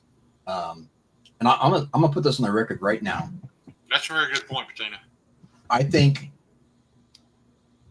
if Brian gets his CNC up and running and gets comfortable in making good products, an absolute freaking home run, one of the best, probably an end-all be-all knife for me, Grail knife, would be a Brian Kim made Backpack B design knife. Backpack B has some phenomenal designs. I agree 100% there. And being made by Brian in that Backpack B design it and Brian make it. Jesus. Yeah, that would be an end all be all knife for me. Patina, the Lamick Whippersnapper is one of my favorites. You know why I haven't made one of Backpack B's designs yet? He gave me permission. You make any knife I've designed, no charge. You can make. You know why I haven't yet? I don't feel like I'm worthy yet. Like if I make a knife that he designed, I'm going to have to step up to that table with 100% confidence that I can make the best fucking fixed blade anybody's ever laid their hands on, and I'm not ready for that yet. Yeah, I mean, B's work is, and his attention to detail and design is second to none, and having it made to the quality of what Brian can do would be like next level. There's a reason why his wristwatches are hanging on Emmys on his desk. Those Emmys aren't because he's a great actor. Those Emmys are for design. There's a reason why they are Emmys, right? Yeah, Correct. they're Emmys for production. Yeah. But that's what he does is design. Yeah. But I agree, and you know, Brian Kim has released a lot of reblades, whether it be for the 940 or the Demco knives. That, you know, if Brian was standing right, or if we were sitting, shared a cup of coffee, I'd tell him, man, I don't really care for that blade shape, but it's probably the last thing I'm going to check off on that list is the blade shape, because that's not my top concern when I get something from Brian. My top concern is performance. But on the other side of the coin, Brian's done some phenomenal designs for reblades as well too. Oh, absolutely he has. I'm just saying some of them I didn't care for. I agree. Some of them are but some of them are designed to be slightly right. Brian, that's what I'm getting at. Brian's a whole different monster where I don't care. Like if I bought a reblade from him and he asked me which one I wanted, I don't care. right. The sumbitch can be a rectangle. You know what I mean? I don't care. Yeah, Patina, this stuff's amazing. What? I'll share what I'm sharing. This is what Patina Turner said. This young guy. Whoops. I meant to put subscribe and I hit stop sharing. Let me share it again. Hold on. What I was getting at, Shane, was I think a lot of times Brian does reblades that are very, very similar to stock, but just slightly advanced. Right. And to me, those are the boring ones. Right. I mean, don't get me wrong. I'm not saying I don't like Brian's designs. I know I've sent Brian some designs that he probably looked at and thought, what the fuck is Shane doing? I'm 100% confident of that. I just like ones that, if you're going to do a reblade, that look different than a stock blade. Yeah. This kid's making? Yes, this is I don't know which one of the kids it is.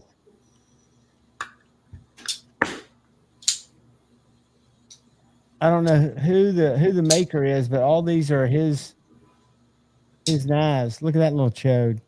Oh, that's cool. Yeah. It looks completely unusable, but it's Oh, cool. it's a chisel. It's a chisel. Yeah.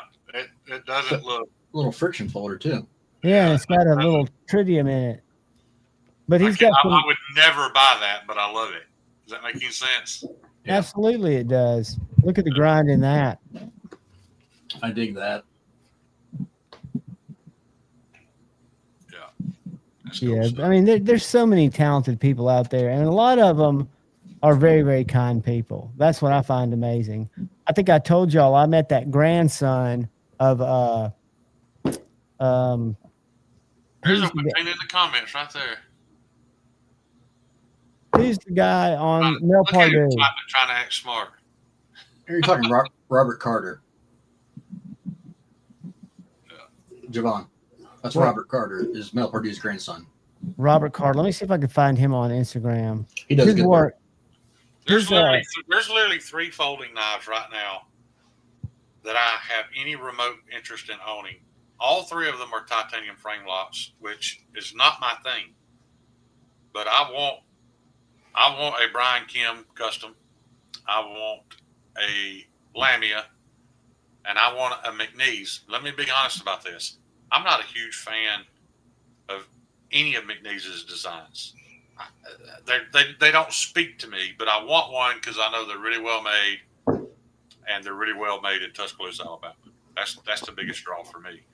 But I was never a huge fan of the Oz. That knife never spoke to me. The Lamia does, the Oz doesn't. Make that make sense? I know, but I like the That's Lamy, only the better three knife than the frame Oz. lock knives that I want to own in the next couple of years.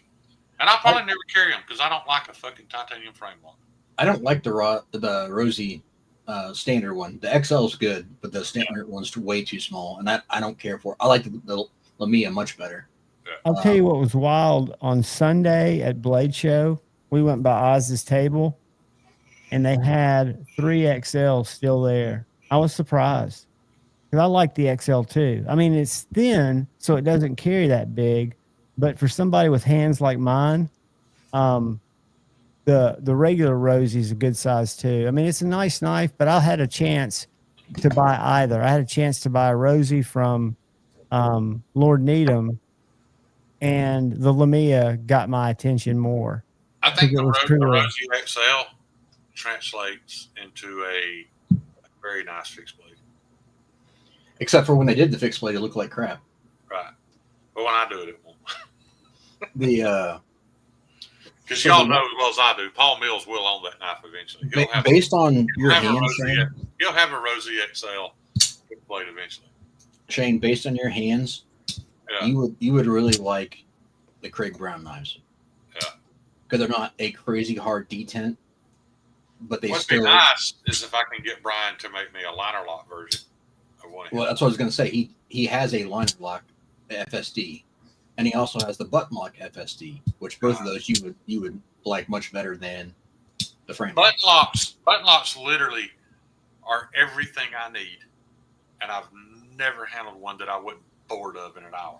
But it's a different type of button lock because it's not a button lock here; it's a button lock on this side, so it's like an activation lock. I got you. Yeah, I think they just missed the mark on that Rosie fixed blade. I got it pulled up. What's up, Malcolm Holt? To me, it looks like the Scout 2.5. You know that Griffin Company knife I've got? The Scout? Yeah. That's what that Oz Rosie looks like to me. What's up, Bugsy? I've never handled a Holt, Bugsy. But dude, I became an even bigger fan of you today when you posted that Instagram post with Presidents of the United States of America playing in the background. Dude, that is my fucking jam, dude. I love that band. Yeah. Malcolm, this is Kyle, by the way. Since I don't know if you can see while you're driving, but did you say you needed to talk to me? If so, just hit me up. I thought I saw you say something in the chat the other night. Yeah, so guys, I put that on screen, but Patina said anyone looking to get a McCoy for $20, they're running a raffle for a family right now. So there's an opportunity to win one for $20. You know, Jake's right there in Asheville. Jake McCoy. What? He's in Asheville, Alabama. Really? You didn't know that? No, I didn't know that. Mm-hmm. Yep. I was actually on a job site with his first cousin. Really? He heard me That's a talking. knife maker in Asheville, Alabama. Yeah. I didn't even know they had 220 in Asheville, Alabama. The XL's too big. Share this picture. This is him just showing all two regular size Rosies next to an Somebody XL. mentioned a new Oz prototype. Don't let me forget they brought that up because I want to see They it. need an M, like a medium sized.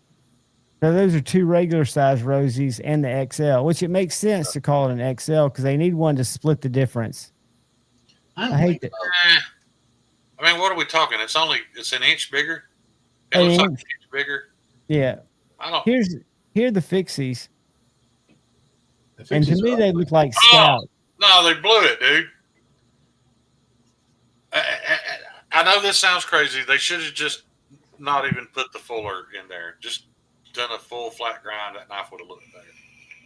But they had to keep there, just like Vero did. I know it would have looked better, but to me, it looks like a Hell, Scout. at that point, I just assumed them cut the hole in it. Do y'all know what they went for? Like 600, I think, didn't they? Were they that much? Well, I've seen them on the secondary for 600. Maybe I was wrong. Maybe it doesn't make as good a fixed blade as I thought it would. I'd say I mean, I don't like you could be inspired to make a really cool fixed blade. I like those Taylor Cortez sheaths. the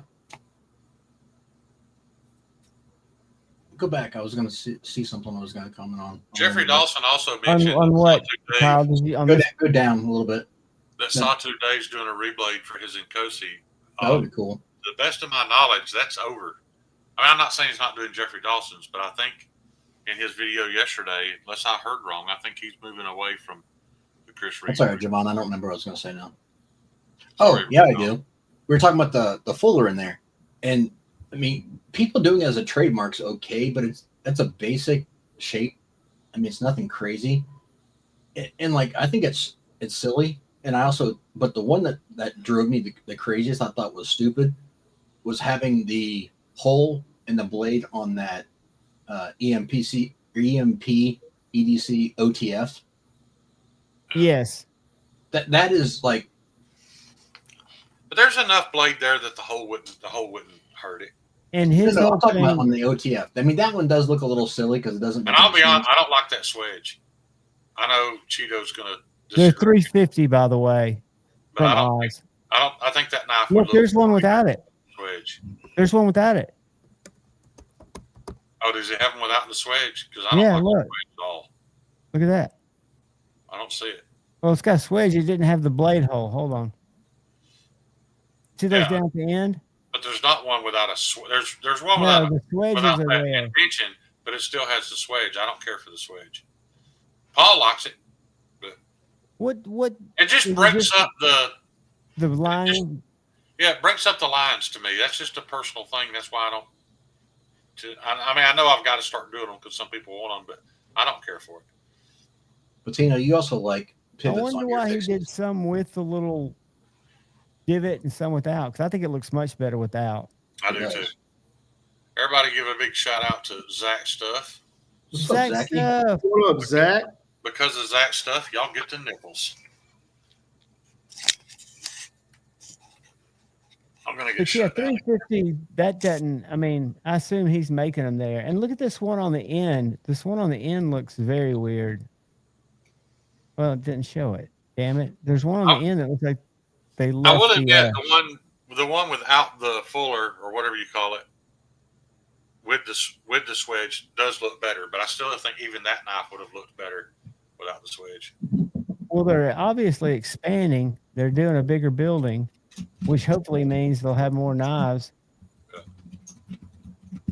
That Damascus is beautiful. I don't like a whole lot of Damascus, but I really like that. Who makes that? Blade steel is 6162. It's Vegas Forge Lightning Damascus. That's the only Damascus I've ever liked. Have you ever heard of Vegas Forge? Yeah. Vegas Forge is they do stuff kind of like what Baker Forge does, and they, if I'm not mistaken, they sell some of the same things. Look at Yeah, I'd be that. scared to death I'd fucking ruin that. Look at that Protec. Integrity. Yeah, but the problem is at the end of the day, it's a ProTech and it's going to be $8,000. Oh yeah, yeah. At the end of the day, though, it's for somebody to put in their case and have it and say, "Look what I've Also, got." at the end of the day, it falls into the same category that William Henry does. It's that's a collector only bougie ass show off knife. Let's see who's on my. Bugsy, it's gorgeous, but it's not performance based. It's too Look gaudy at- for Look me. at Nuz's post. He's got a tippy like cat.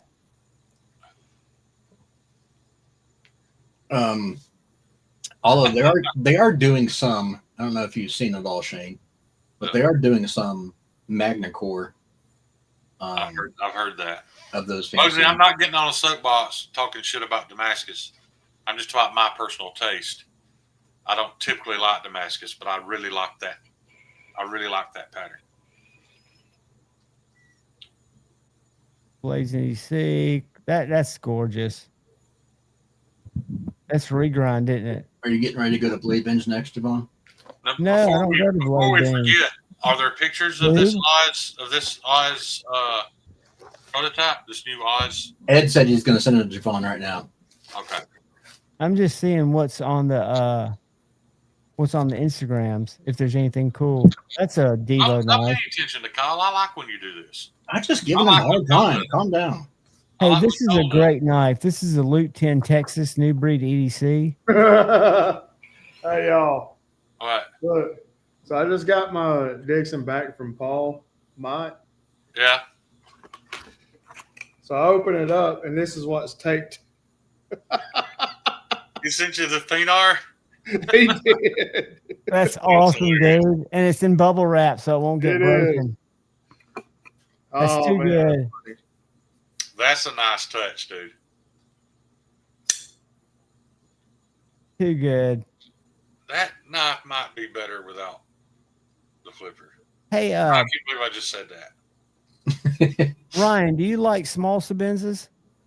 Yeah, I got one or two of them. You know, I told you there are two blue box puppy dogs up here. One of them's got the one big paw print in blue on the scale, and the other one's got the little prints that go across it. They're real rare, allegedly.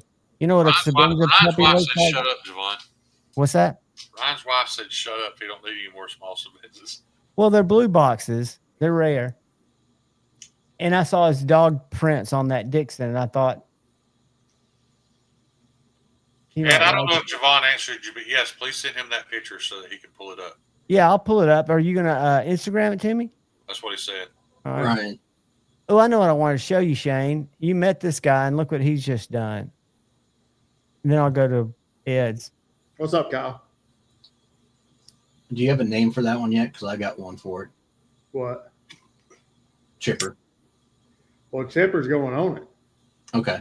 That's the whole reason I got this. And Okay. That's what I was thinking. I'm like, that would be perfect for. yeah, I'm on the laser engraved here.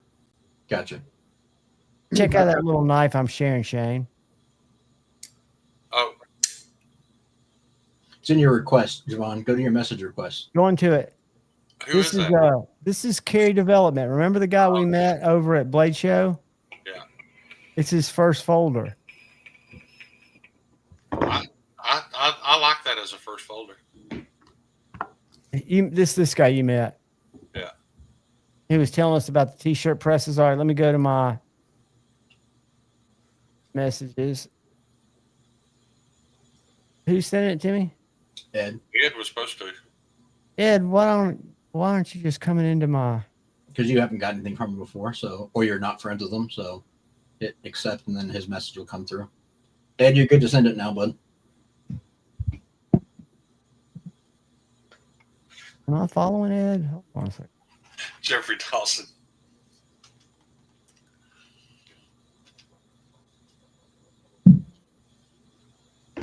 Damn it, Dawson, that was good.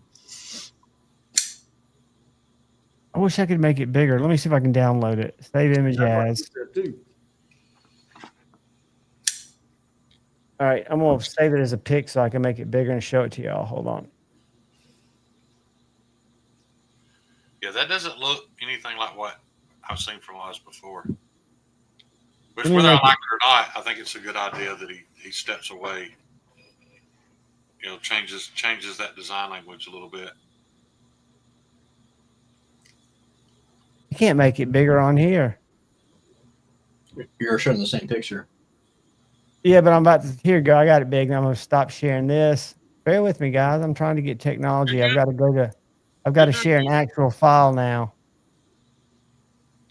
Share. Why are the dog print Chris Reed's worth money? I don't He just has understand. a special run. Doesn't do very many of them. What was the inspiration behind the? For people who love dogs, like as memorial pieces or.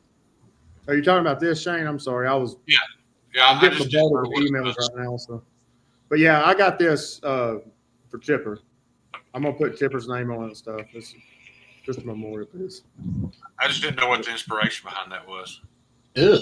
That is definitely different. No doubt about that. He stepped way outside his comfort zone for that. Now, Who who is is this? that? That's Nas, apparently. Prototype. That It's got second some. that second finger tool should go up at least a 1/4 inch higher and sweep along the same body line as the spine. In It's my going to opinion, be too thick there, isn't it? I think that it was just like the fret. It's too thick right behind that second finger tool. From y'all can't see what I'm pointing at. But yeah, if that second finger tool, if it swept up a little further and out at least a 1/2 inch further, I think it would look Also, better. based on how That's just thick me. that, based on how thick that handle looks, that top liner lock looks like it's going to be awful close to where your hand wraps around. I think so too. But That it ain't that handle reminds me of a Jurassic. It kind of does, doesn't it? A little bit. It reminds me. You know what it reminds me of? In that configuration with material wise, that looks like a Vosteed. Well, I was thinking about the Civivi Mastiff, but Yeah, but I meant as I far don't as want to. I don't want to put that on Oz. That's not fair. well, I meant like the top liner lock and all that kind of stuff. It reminds me of that, the way it looks. The blade doesn't. The blade reminds me more. That actually kind of reminds me of like a Rogovitz. Yeah. What's Patina talking about? Sniper Blade Works. They got something. Yeah, that kind of does look like a little bit of a Sniper Blade Works. A little Let me bit. go there. Yeah, that wasn't for me, but I'm sure people will buy it up. I like the blade shape. The blade shape's not bad, but the blade shape Is it doesn't Jag match the handle Sniper, at all. Sniper Blade Works? This is going to be hard to comprehend, but I like the blade shape. If Kaiser had made it, that's the kind of stuff I like to see Kaiser do. That out there stuff. That's the stuff that interests me from Kaiser, but not necessarily from Oz. I could be wrong. This is the truest statement we've seen all night. Let me see it. Hey, did anybody see? Paul, I agree. I think he went too far. Like he stepped too far outside his design language. And I won't talk about it again, but did y'all see TKL this morning at all? Where he I was saw talking about the folders? No. They're going to have, you can buy a different blade. The blades are going to be interchangeable. So if you want to buy, Let me tell you why the answer to that question is always going to be the same, John. I like Tim Kell. I like his business plan. I like what Tim Kell is doing. I have mutual respect for Tim Kell as an American knife maker, but I'm never going to watch his stuff because sometimes he says things it make you that depletes my reasons for liking him. So I would rather just leave it the way it is. I'd rather just like him for what I know. The less information I have at this point, the better off I am.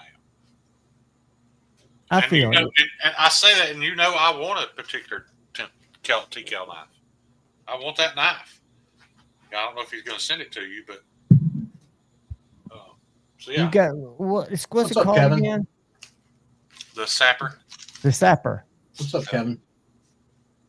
I don't think the Sapper is even fucking close. Kevin? He's in the same sport to as cool as this, though. Hey, what blade steel is that? No, dude, that's that Freeman. I think it's I think it's S45. No, that's M390 all day long. it says right there on it, Magna Cut. What's up, Kevin Smith and Knives? Shane. Yeah. Remember you talked about earlier about how Kathleen is so observant and aware of things? Yeah. There you go. Yeah. And there you go, Shane. Same reason I'm talking to Shane, but that makes perfectly good sense, Stevie. What's up, Josh Branson? Uh-oh. Welcome, brother. Thank you, We Shane need Vance. a nipple flash. What's up, Josh? It's weird. Like everybody's asked me, dude, why would you buy that knife at Blade Show? You make fixed blades. Because I fucking love it. You respect it. I'm not gonna try to make one and copy it. None of that. I love this. Is that G10 or Grip Tech? It's G10. Okay. It's very heavily diamond textured. I remember. This knife is very well done. This knife is very well done by a robot. It's not handmade, and I know that. But I freaking love this thing. Got those carry straps like a PP would. If I make reblades after I get the CNC, I'd love to use it to lower prices, but I need another piece of equipment in addition to the CNC to execute my plans. Lapping machine for around $8K. Ryan, you can make 8K in no time. Just lay off the Chipotle, eat a bologna sandwich. And, Brian, but I don't yeah, know. I honestly, I don't know. I haven't cut much with it. Probably won't ever cut much with it. And don't care. What little I have cut with it, you can feel them. So they're probably a detriment to its cutting. But on that knife, I don't care. Brian, That knife screams everything I like in a tactical fixed blade. That's the only reason why I wanted it. It might be down 52 HRC Magna Cut for all I know. Dude, that knife caught your attention, and for about 4 hours, it didn't leave your brain until you had it. You're right. It was one that you tried to walk past it and let it go, but it just wouldn't let you. It Zero was meant to be. regrets. It was Zero meant to regrets. The be. rest of the day, all you heard from Shane is how it was digging into his hip. Oh God, it tore my fat roll up, dude. I had that thing clipped on my belt. Literally, another hour of walking around with it, I'd have been bleeding. It was my fat roll to pieces. The most uncomfortable to carry knife I've ever experienced. Those scallops were probably a horrible idea as far as cutting. None of that matters to me. I got a loot box Uh-oh. Uh-oh. that I have not opened yet. So before you open that up real quick, I just want to yell at Brian for something. go ahead. Brian, I don't know if you were here before when we were talking about your making of CNC knives, but I think the ultimate collab would be you working with Backpack B on some of his designs, because he's got like 30 or 40 designs and a lot of them are killer. And with your expertise in making knives with the CNC would be, once you get comfortable making stuff, obviously, would be an amazing collab. So that's it. Go ahead, Brian. Go ahead, Ryan. I second that. I'm gonna open this up, and then I'm gonna have to hop off. I'm getting Or if you're leaving, we're ending it. I'm getting you're- bombarded with emails, and I don't know what's going on. So got the Mad Yoko hanky. Nice. And I love the whole VHS tape case thing What is that? with the artwork. It's an old VHS Dude, I tape. haven't even seen this. What is that? I mean, A loot box. So yeah, it's what's the loot box? so he's taking these boxes. You'll get like a random Hank. He Yeah. could probably just explain it a little better. Then you get a Well, you said VHS tape with some other stuff in it. And you get like, I think, what is it? 1 in every 10 you get a knife. Let's see what we got in this one. Now that way I love the whole tape case. Yeah, I like a fun gimmick. Yeah, that's So kinda what cool. tape case did you get? It's got their brand on the front of it. Yeah. It's a double wide EDC. Yeah, double wide EDC. I just didn't know what it looked like. If it was, Yeah, okay. I guess it's his artwork. That is really cool. That That's is what, very ingenious. that's what his knife should come in. Yeah, I think this is like a banging idea. Yeah. if I'm not mistaken, I think Cole Let me helped go on him with some record of that. and say that's way fucking cooler Yeah, so I got than that cartoony bullshit Jack Wolf gives you with their knife. I'm Look at jealous. I didn't even know that existed, and I'm jealous. yeah. So far we got 2 Hanks, 3 Hanks. Those some Guys, wild prints. Keep in mind, this is literally just, I think I paid $80 for all of these. Got an old deck of Camel playing cards. Nice. I had Hey, those cards. Yeah, that is, you don't get no more double wide than that. No, I had that deck of cards. That's Yep. awesome. Got some Mad Wax. Yeah. Can't have too much of that. You got some lanyards. There you go. A nice. I got to get back with Tyler because I'm wanting to start doing lanyards, and I think he's got a connection. Yeah, with what's it, Kelly? Yeah. Kelly's mismatch or whatever. Yeah. think If I they- get the right paracord, I can tie 'em. I just got to get some that's not that survival And cord. I got a very cool Slippy. Look at that. Nice. That's a sod buster, isn't it? It's So a- no fees. Sodbuster style. Well, I noticed it didn't have a half stop. I wonder if it's not a sod This buster. is a case. Yeah, it's a sod buster. Mini Sodbuster, I bet. It looks a little small. Junior, yeah, sod buster junior. You're right. I always think of the That's a pretty awesome case for $80.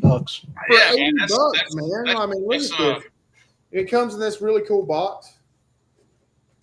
He, But he did, he did I a good good job. for you, Brian. I respect Yes. that. This Yeah, right that's here. my favorite part by far. genius, Yeah. absolutely genius. And the fact that it's not just thrown together, like he had that cut and printed to fit VHS. That's Is that a Blade Binge sticker on it? Look, very limited edition, number 5 of 20. that's cool. Is Yeah. got man. Okay, so guys, for $80, I got 3 Mad Yoko Hanks, and if I'm not mistaken, some of his materials like vintage, like they don't make it. Breaking news. What? Breaking news. I'm sharing the screen.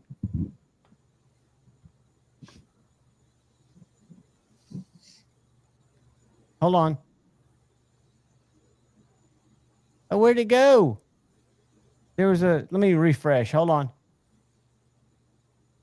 I thought he was finally coming out, y'all. See it? The TriStash V2 is coming. For those of you that missed out on the V1, Are we supposed to care? well, I thought y'all did. Shane.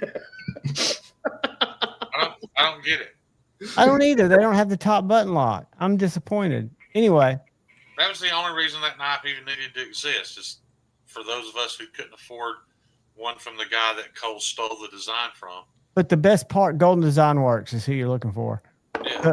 The best part's the stash Wow, wow, wow. because How's you that? can't ever get it straight. So if you got OCD like me, I can imagine the pivot will always drive you insane. Yeah. That was a joke. That I was just saw the Blade Binge Ryan. on Ryan's box, and I had to go there. There you go, Ryan. Do you see that? Yeah, I forgot that I bought a Hank or something like that. I can't remember what I did, but yeah, man, I'm pumped about it. Hey, in all fairness, when I reviewed, Shane sent me, or TriStash sent me one of his knives, and out of all the Creator knives, and I'm a big Devo fan, it was the best knife I experienced. I enjoyed it. I'm not making fun of his knife. I felt like, again, out of all of the YouTube designed knives, his had a place. Yeah. Because we couldn't all afford a Golden Design Works locking mechanism. So Cole just, stole that intellectual property Golden Design Works is actually less expensive. and had it made in China. Oh, is it? I didn't know that part. Yeah, I just Yeah, assumed. they're made in China too by the same Never OEM. mind. Forget everything I said. Fuck him and that knife then. No. He went on something before that top lock was popular. He's been sued over that, isn't he? Huh? I think he's been sued over that, isn't he? That's why it's not on the second knife. Maybe, I don't know. I don't think so, but I haven't heard that. I thought he said something about being sued over it. Yeah, the V2 Ed is much cheaper. It's going to be between 149 and 14C in Thai, and then it's going to go down to 139 in either Ultim or Tiffany Blue. I don't know what his fixation with Tiffany Blue is. Shane. Yeah, 12 loot boxes left if people are interested. there you go. Yeah, that's that was a cool idea, Totter. I don't know business wise if it would sustain like long term, but that's fun, man. That's cool. I thought it was Dude, fun. if you don't do the Vigilante cartoon on a VHS case and that knife come in it, you are missing an opportunity. Stevie grabbed one. Hey, as soon as I saw this right here, Yeah. and he's talking about what was in it, The only reason I ain't bought one, Put it in guys, order. I've had Hanks given to me. I have no use for a Hank. I'm not questioning it. I'm not down talking it. I just don't get it. But people like them and people buy them. I'm all about it. I like a good Oh, hat. there you go. Good I idea. take pictures on them. There you go. That's good thinking, Tyler. Yep. I'm jealous of that, dude. That'll be awesome packaging. And you don't have to charge JWK prices for it. I got that at Blade Show. Damn, it feels good to be a gangster. And it's got a little rose on there. Yako, I am pumped, man. I really appreciate it. Tyler, You had a good mail, in all though. actuality, dude, Loot box. we'll talk after this because we may do a little bit of a collab on something. If I come up with the right design, we may do like a special edition something where I make the knife and you do some, some of that magic and offer that. Yeah, we may get together on that soon, dude. I haven't been, and I'm not blowing smoke up your ass, dude. I haven't been that tickled or excited about something, and it's completely unnecessary. Nobody needs it, but I love it. Yeah. Yeah, it depends on the pricing and how it would affect. Right. Yeah, I'm not promising we can do it, but we will talk. It's a double wide EDC, guys. Go get it. We may do like a double wide ED exclusive run of something if we can get the numbers right. We'll talk about it. Yep. I like the idea. Here's the link, kids. Like I said, the last idea, that wasn't an idea. I saw somebody else do it, and that was the guy from Northern Knives. I keep forgetting the name of his knife. Is it Hey, I'm not a mod, so I can't post links. I just tried to post. Or something? I don't remember, but his You know? knives come with Oh, a you know, little metal chain and a dog tag for a lanyard. And It's I okay. love- Just somebody post double wide EDC's link. I don't know how. I'll put it I'm in the on private chat. StreamYard, so I can't. I Patina, can put it in the private chat, and somebody, Shane, you can share it from there. I wouldn't know how, John. Okay. Hang on one second. I can do it if I switch over to YouTube. Give me a second. 3 Dog Knife, yeah, Jacob. I just saw this. You get a certificate of authenticity with it. That's cool. That's slick. That's what we got to come up with for you, Shane, is a card and a little inexpensive box. Yeah. Or tube, maybe with some neat artwork on it, Yeah. comic book art. I'd like to get to that point one day, but yeah, I'd really interested in Nothing, Tina. I got it. buddy. collaborating on something kind of like that. What am I sharing? Patina's a mod. He can share it. Yeah, but it was easier for me just to grab it and switch over to YouTube real quick. Oh, okay. Well, he got it too. I was just sharing Mad's site. Anybody want to grab those boxes while they were left?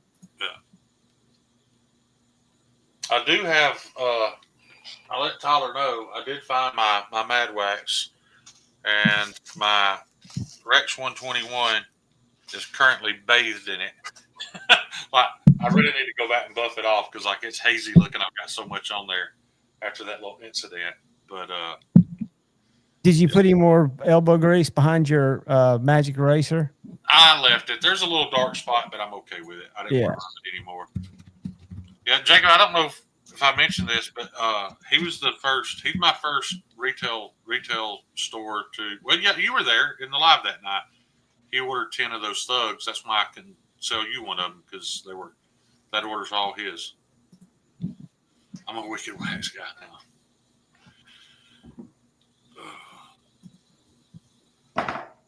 Why is it on a mod?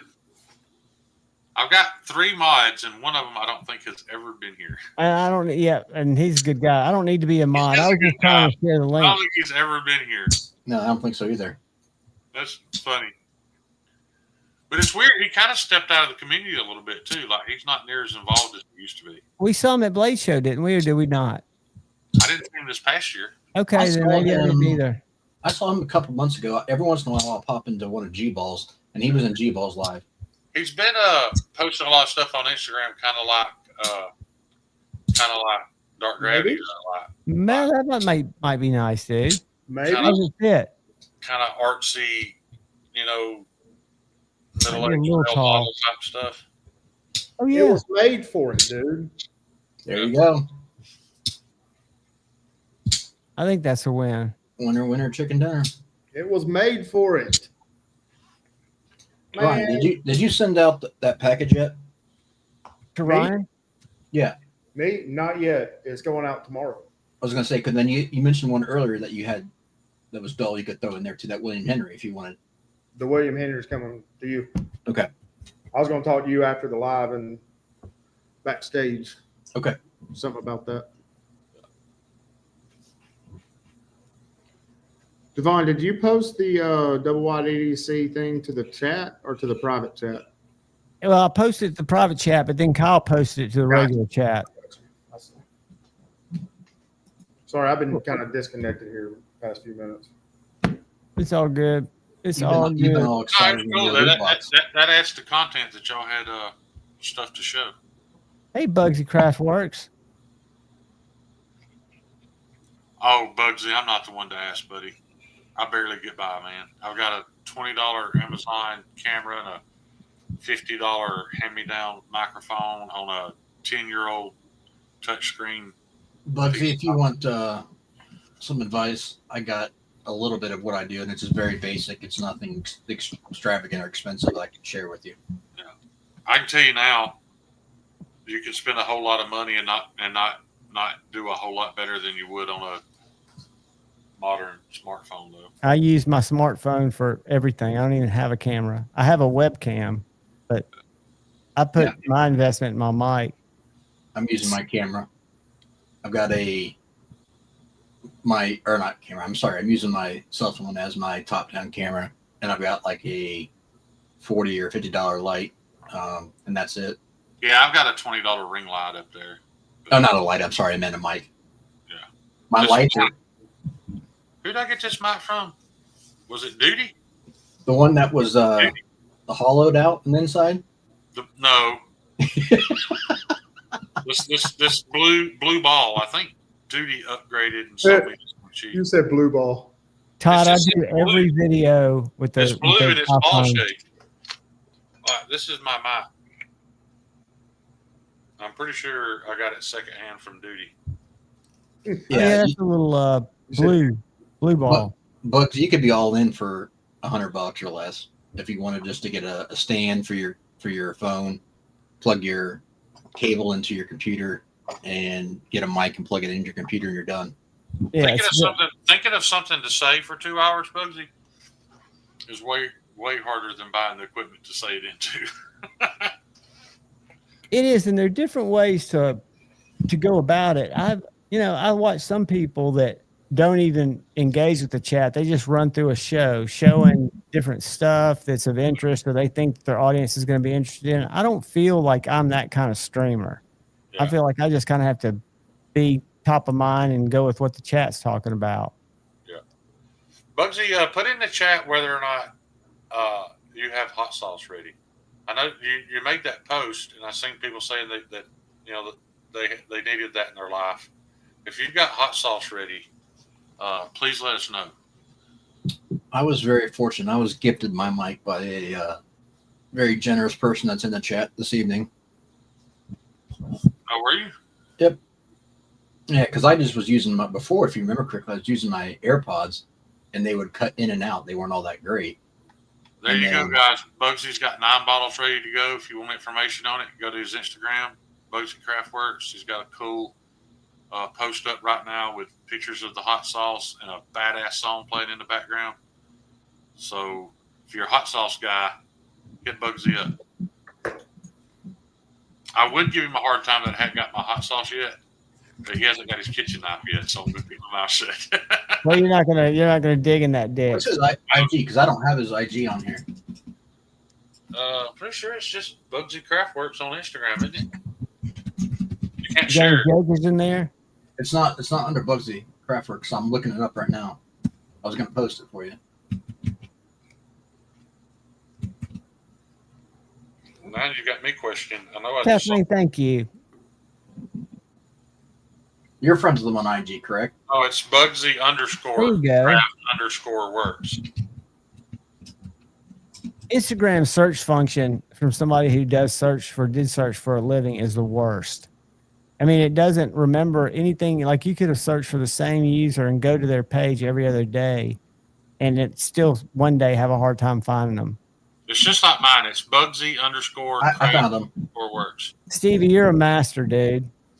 You've got the best. I mean, you could go for 24 hours. Now, Bugsy, keep in mind though, dude, if that stuff's flaming hot, I ain't gonna be able to handle it. So, if I need to wait on something a little milder, I will.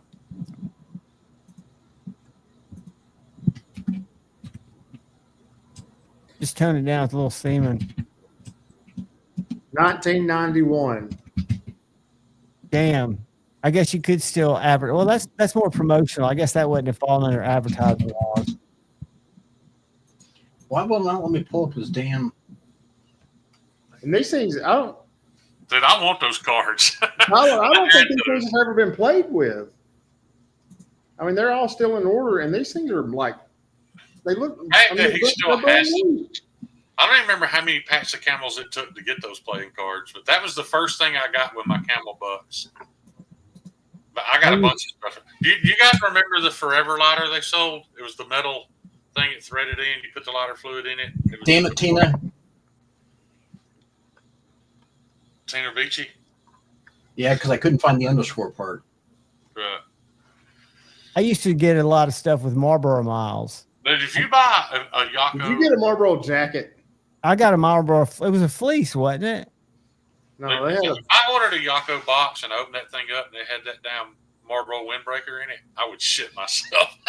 yeah, Marlboro starter jacket. Yeah. So back in the 90s, my cousin worked for RJ Reynolds. He was like district manager.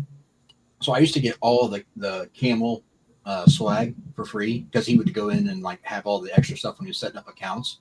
So I used to get all the Camel Zippos and Camel playing cards and stickers and stuff growing up. That was they had the coolest promotional swag because the tobacco companies had all. Stevie, That whole Joe Camel promotion thing was awesome. Stevie, you better watch it. The the other one that was great back then, Spuds McKenzie. Yeah. Spuds and Bud Light was great. Yeah, remember what was it, Red Dog? Was that Spuzz? No, Or Spud he- was a little pit bull. Red Dog was its own thing. That was like a cheap. I actually had a Red Dog beer sticker on the back of my 77 Ford that was sitting on 44-inch Super Swampers.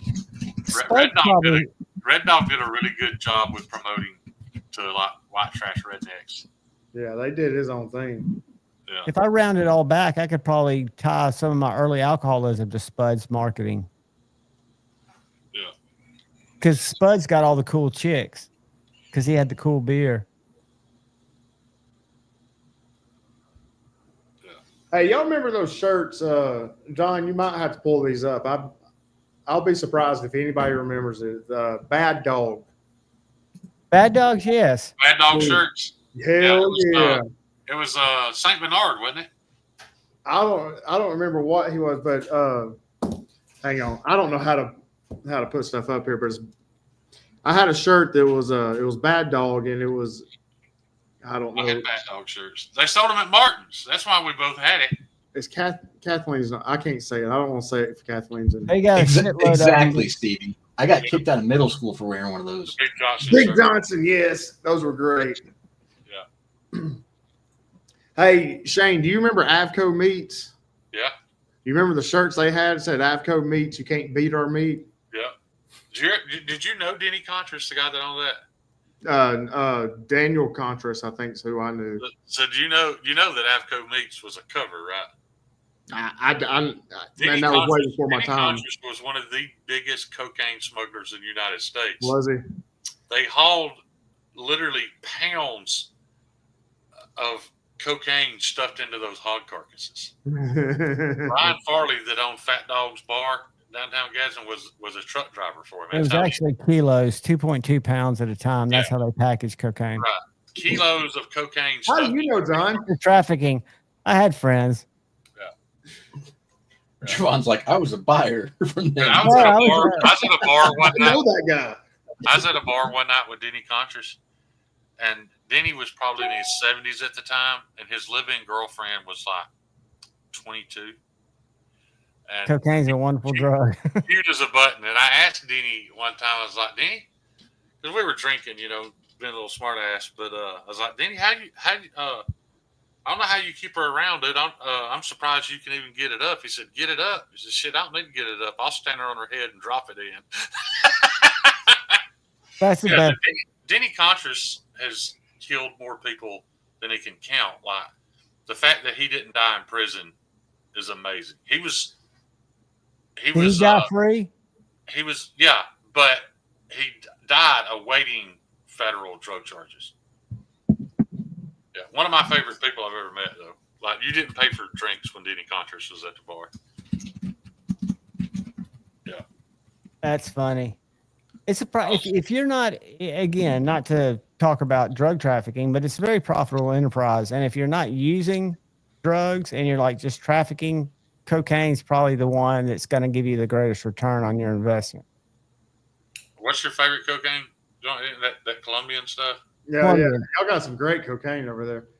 Colombian, usually via West Palm Beach. That's the way it comes in. Steve, you talking about those hypercolor shirts that Yeah. were temperature? Yeah. Oh, those things were great. Yep. LA Gear. No, Yeah. LA Gear was never cool. Yeah, I can't find the bad Not dog. here. Maybe not in Ohio, Kyle. That was never cool. They here. were here. That and the Reebok pumps. Yep. I had those, the D Brown ones. Yeah.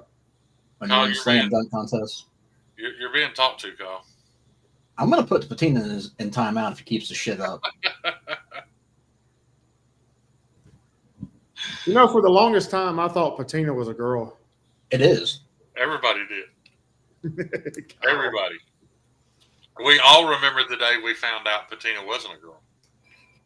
I remember the day I found out Iggy wasn't a guy. Yeah, me too. I remember the day. Yeah. Yep. I found out at Blade Show that she wasn't a guy. She's still my dude though. I love Iggy to death. Iggy may be one of the best people on the entire planet. Yeah, she's awesome. She's by far probably the greatest female I've ever met. I'm trying to look through St. Nick's Knives. They don't have a lot of stuff in stock on their website because I could go out there and do a video, but I think they've kind of gotten away from knives. Talking to Tate, Tate used to work there in the Son of a mall. bitch. Patina, you shut your mouth. Kyle's mom is one of my favorite people on the planet. How Kyle turned out to be the asshole that he is with a mother like he has makes zero sense. Hey, She's absolutely golden. Shane, aren't you going to sharpen those knives for Kyle's mom? I'm supposed to, yeah. No, She sends them. that's pretty funny. She's an absolute saint. She is a saint. She'll just walk in Kyle's room now and he's on the phone with me and just take the phone from him, talk to me. Yeah, I was over here earlier and she was like, "Is that Shane? Are you talking to him again?" I was like, "Yeah." So she's like, "Put it on speakerphone." I'm like, "Okay." Patina's a sweet, sweet Nubian queen. Yeah, I'm not impressed with what St. Nick's has got in stock. I'll be honest, I was going to go buy that Patina Turner t-shirt and that $25 shipping. I know that's not y'all's choice, but I love Patina and all, but $57 for a t-shirt I just didn't have it at the time. I don't remember t-shirts I bought from Teespring before being that high. Kyle, I've got to reach out and check on that hardware. I forgot to do that yesterday or That's Friday. Maybe I should have asked, but no, I did go back and look and see if there was a different shipping option. Has the shipping always been that high and I just didn't pay attention, Stevie? How much you pay for shipping? It was like $25 shipping for that. I was literally in the checkout going to buy my Patina Turner t-shirt, and they was charging me $25 shipping, so I backed out.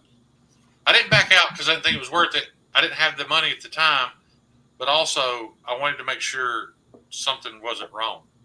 But yeah, like the total was like $57. Oh, look, Miss Alaska's here. I see. I have an edgy shirt. What's up, Clifford? But Tina, didn't I give you the edgy shirt though? It's a little different. I didn't charge you $57. Hey, share that real quick, Shane, for me to show Ron. What? That I just shared a picture. That's one of them. That's one of the dog prints. That's the small one. That's your Knives and More. No, that's not their site. I just found it on a different site. I know, but that's the one that's at Knives and More. That's one of the ones. The other one's a different pattern. I'm trying to find it right here. Well, I'm glad I didn't, Stevie. No. Maybe I did something wrong, dude. But I think 650. They're normally, all their unique stuff's about. And here's the other one they've got, but it's in blue too. Wait, you get paid, Patina? I don't necessarily get them. I don't know. Like unless they're dog people. TRM's big dog people. I'm a big dog person. That's for a is it a bear print 1931 Leatherworks? Duh. No wonder it looked like a. Yeah, there's one. Of That's pretty graphics. I love that graphic. I'm pretty sure I sent you a free knife too, didn't I, Patina? Are we forgetting the knife? I mean, I know it wasn't great. It was one of my early ones, but you see, I like how the logos even. I can't get it to focus on it. I can see it just fine. It looks good from here. I still think the best logo when it's closed, you can see SPK and you can see the blade steel, but when it's open, I never noticed that. You don't see anything. It hides behind the scales. Is that the Lamia? Yes. Yeah. I love this knife. That's the best. Really like that's the best small knife out. You don't have to send me anything, Patina. It was it meant the world to me to see you using it. I'm one of the rare ones. One of my top 5 is still this knife. The Field Duty EDC by Liang Ma, the little one. Oh hell, Liang Na.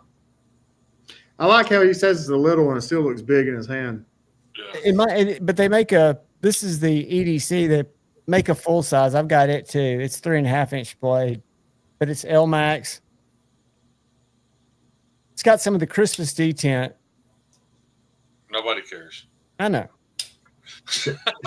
Shane, the only knives Patina sends me are dull ones. Right. Me too.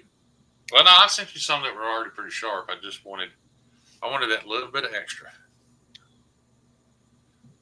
Yeah. Wasn't the old Joke Wolf your first ones in K390, or am I wrong about that?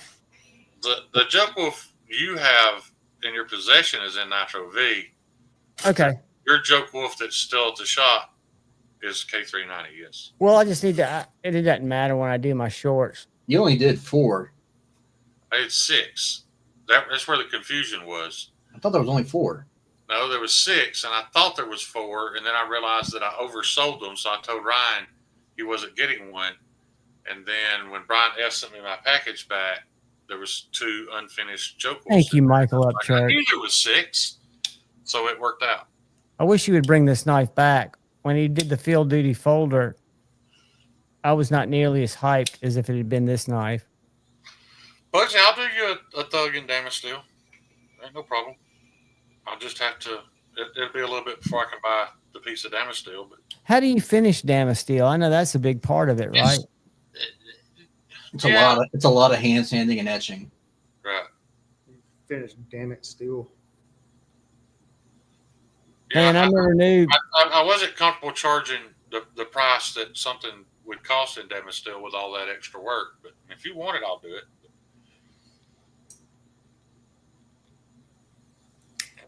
And that, Shane, that could be something down the line if people wanted something like that. Yeah. You could grind bevels. Can hand sand and etch if you want before I sharpen. Yeah. I got this from Paul Mills. Is that the Mini SOCOM? The Mini SOCOM Bravo, the one that Microtech has made overseas. Yeah. Is it Reich? Yeah.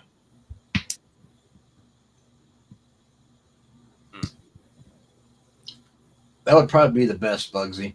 Yeah, that'd be fine. I mean, if you want to do that, we'll make that happen. And if Kyle's willing to do the hand sanding, of course I'll pay him to do it. But that way I know it would turn out right. They're not using rock anymore. Is that right? I was never interested in that knife. The whole point to owning a SOCOM, because it's not a very convenient knife. It's a battle knife. I want the full size manual. So what's the one? It's not the Bravo. It's a SOCOM. They also make it in auto, but they make it in a manual. It's about a 3.5, 4-inch blade. 4-inch blade. Ryan, is that Tempest? But it's not the Bravo. It's the SOCOM Alpha. Yeah. Okay, that's the one I want. Like I said. Oh, this Fireball. That's a special bougie Yeah, out. that's the knife I exhausted Lefty by walking over there with Ryan so he could buy it. Well, I went over there for a tall I just boy. ruined his whole year with my presence for 90 seconds while Ryan bought his knife. Was So he, 90 seconds of that and one post that he didn't have to stop and comment on. were you getting his feels? He got in his feels because I made fun of Jack Wolf and told me that I was exhausting. And I didn't think about it at the moment, but then I realized the only time Lefty has spent with me or on me in the past 2 years Was when you were giving him money? he stopped by that post to make a comment that had nothing to do with him. And the only other time was when I walked Ryan over there to buy his knife. So Kind of like the only I'm conversation. sure I owe him an apology. I told him I was mad at him for Super glue. Yeah. The only reason I was hyped about you buying that knife is because Stasa designed it, and I hope to God he made a couple bucks off of it. Well, I went for the tall boy, remember? Yeah, you went for the tall boy originally. And just as soon as I picked this up, I wanted this one. I like this one better than the tall boy. It is Todd. That's Nick Stasa's. I'll tell you what looks pretty cool is that frame lock Growler XL. I haven't seen that. He's got a couple of designs I like, but that stout was the ugliest. Thank you, Paul. Yeah, I never got into it. And it's probably their most popular knife. And let me say this, man. No offense, but if it's not the ugliest, then that knife that Doom designed is. If you like it, I'm just talking about from my taste. I don't like either one of those. Those spiky points on the spine, they don't make any sense. They still always on their site today. Kyoto or Kitu and Reich, they have the same site, and they call it, what's it called? Something Stone, but they're like $380. Yeah. Soulstone. Yeah. Has anybody talked to Doom? Is he doing good? Who? Bearded Doom. I haven't. This is a weird knife. Yeah. And Patino, you're right. If you ever meet him in person, he's a super humble, super nice guy. Who's that? Nick Stasa. I got something I bet nobody else has.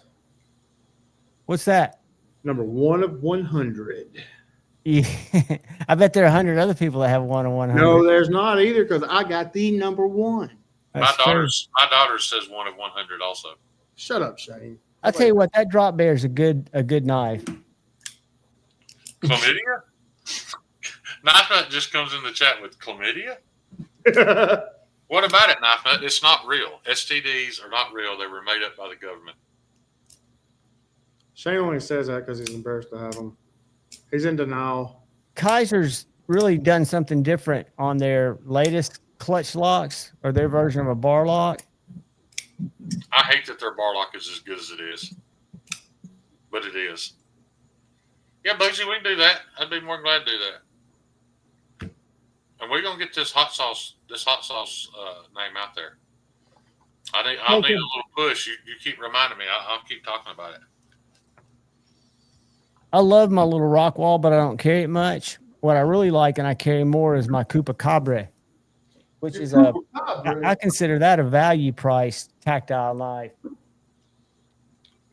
I thought it was odd that Tactile named one of their knives after the county that they reside in, which is the most corrupt county in the entire United States. Look into the political corruption in Bexar County, Texas. It is freaking horrible. Is that the Bexar? It's pronounced Bear? Yeah, they're in Bexar/Bexar County, Texas. Yeah, I like this little knife. yeah. I'm convinced they don't exist, Boozy. I think the government made it up to try to stop us from having fun. What y'all think about this? I've literally tried to catch them. It didn't What work. kind of blade steel? I can't see that blade steel either. This is, I think it's M390. I'm almost Who makes that knife? Artisan Country, maybe. What's it? It's got to says something above the pivot right there. Free man. Mannerf. So let's talk about those grinds. So those vertical grinds, I've got one on Artisan Cutlery knife. Do y'all see any downside with that? Kyle, Yes. sharpening? What? Not sharpening, but use case, yeah. Because it's going to catch material in it? It's the right material. I'm sure it certainly could. And if you're dragging it through cardboard, you can feel it. Pop, pop, pop, pop, pop, pop, pop. I wonder why they do that. Just for looks? Is it strictly just for It's looks? just for looks. It's an extra step that they do on the CNC that looks cool. What's up, Knife Nut? Puts them aside, but Knife nut. Yeah. And some people, I heard about blade failure. Mine, I haven't had any issues with it. Maybe it's just it's a later one. that's how you cure chlamydia, is with gonorrhea. They fix them both at the same time. They just eat each other alive. So with Tactile, just if you like the company, just buy their pins and avoid the knives. That's a good question right there, because Freeman is also very well priced for what you get. Yeah, I think for this one, I think this one was a little bit extra because of all the milling, the American flag, stuff like that. I think if I remember correctly, it was somewhere around 400. Which is a great price. That's dirt cheap for that. Yeah, And you can get it cheaper in aluminum instead of yeah, titanium. yeah. The You're like aluminum, me and you don't care. I just soon have the aluminum. you couldn't even tell you had anything in your hand. It was so light. Kathleen, that's an inside joke because of how large the font is on it. It's so large that actual Derek can read it. We tend to badmouth Kathleen. We tend to badmouth makers that put billboarding on their blades, really big words. A lot of people hate that. But we give Freeman a pass because he does it So big. large and so blatant that you just have to kind of giggle at it. But that button lock feels so good and so solid, and it closes with such authority. He does do a great job on it. And he's Katina. a super good dude, man. And it sounds awesome. Yeah. He was Katina. giving out shots of Buffalo Trace last year at Blade Show. It ran out quickly. But Tina, I agree. Like I think the company as itself is good. I think they push products way too fast into development and let the general public do the quality control testing on them before Who we talking about? Tactile. Oh, I don't know anything about that. Their return ratio and problem failures is a lot higher than most companies because they push them out too fast to the public. That's what I have a problem with. I do think that the company itself and being made here in Texas is great. But yeah, the only reason why I give them shit is because I don't like the way that they handle the. Well, a lot of things have gone that way though, Kyle. I know you're not into it anymore, but for any of you guys who play video games now, video games used to go into development, and then they had beta testers that tested the game. They would play all through it. They would try Get to the do bugs things they're out. not supposed to be able to do and work all those bugs out before they released it. Now they just release it. You are the beta tester. Yep. I just think that's wrong, personally. Tom Clancy's Ghost Recon Breakpoint, that game had been out 4 years before it was in its final form, and it was excellent. But if you played it day one, it kind of sucked. You know, everybody's going to that now. Let's just put it out there, and as people complain, we'll fix those complaints. That's become a business plan, apparently. And Ryan, after careful deliberation, if you haven't gotten a TRM yet, I would recommend the Bulldog for your first one. I've been leaning on Bulldog. I think that's it'll be the most comfortable in your hand because the others are very thin. I think. Bugsy, I wish I could join you, bud, but there's two reasons I don't. One, I don't like Warzone at all. I'm more of an Arma guy. But Kyle and I have talked about this. I've realized if you find out I'm playing video games more often than once or twice a week, I'm probably not in a very good place. I'm not saying that video games cause my depression. Video games is my crutch when I'm suffering with my depression. I'll get to the point where that's all I do is play video games, and it keeps me from sleeping enough and not going to the shop and working. Video games aren't bad for me. Video games are a sign that I'm not in a good spot. So, well, I would take it even if I was in a good spot, because I used to play a lot of video games, and A to Z and I would hunt each other till 4 o'clock in the morning. I just get obsessed with them. I do too. And I will play them for hours and hours and hours and choose them subconsciously over things I should be doing or I could be doing that would be more fun. Absolutely. You're exactly on the same way. I can't jump on and play for 2 hours is a long time to some people. I can't do that. I'm gonna be on for 14 to 16 hours at a time. That's gorgeous, dude. It's not healthy. On Patina's comment here, some of that can be for weight leading, but a lot of times what they're doing for food releases, they're doing S grinds. The scallops aren't necessarily all that great. It depends on what you're actually using them for. Certain foods will catch and certain foods will be okay with it, but S grinds are much better for food release.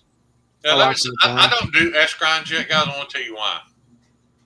I think S grinds could be necessary if you're a prep chef. Has that got milling on it? You're standing there cutting vegetables It's all GTM. day. You're cutting vegetables all day, Tax. and that extra second or two it takes to flick that tomato off the blade affects your job. But I don't feel like I'm selling to those people. But I'm just letting you know, an S grind is superior, but I'm not doing those yet. So The best grind on top, besides of a chickadee, the best grind. But the second best grind is this Fibonacci grind. oh my gosh. They've taken all these God, different stop. data points and they've come up with the perfect slicing knife. Kyle even said so. I didn't say so. I'm kidding. I just want to see how quick I could get you to break on me. You son of a bitch. Stop It really does cut well, though, guys. And I got one. You know why the purpose of the multiple facets like that? The first place I ever saw that, I'm not saying it's the first place it exists, is something called a grass machete. You're not cutting through limbs, but you're actually cutting through like tall grass in the jungle. Apparently, that step design like that is really good at that. Why, I don't know. At laying that stuff down and not. When I looked into it, they were like, but it absolutely sucks at other things. It's literally just made for that one thing. For slinging a machete through grass, it's supposed to be really good at it. Yeah, I even told the guy, Travis, who sent this, I said, look, if you want somebody to test it, send it, if you want him to stab it to shit, send it to Scott at Choirboy. And Scott's been testing one, and he seems to like it. Yeah. Is that a Rosecraft? It's an olive. Shut up, Kyle. He's way bigger than you. He's a good guy. I mean, I met him in person, and he's a warm fuzzy. I know everybody's tactics are different on YouTube, but he's a good guy. He is.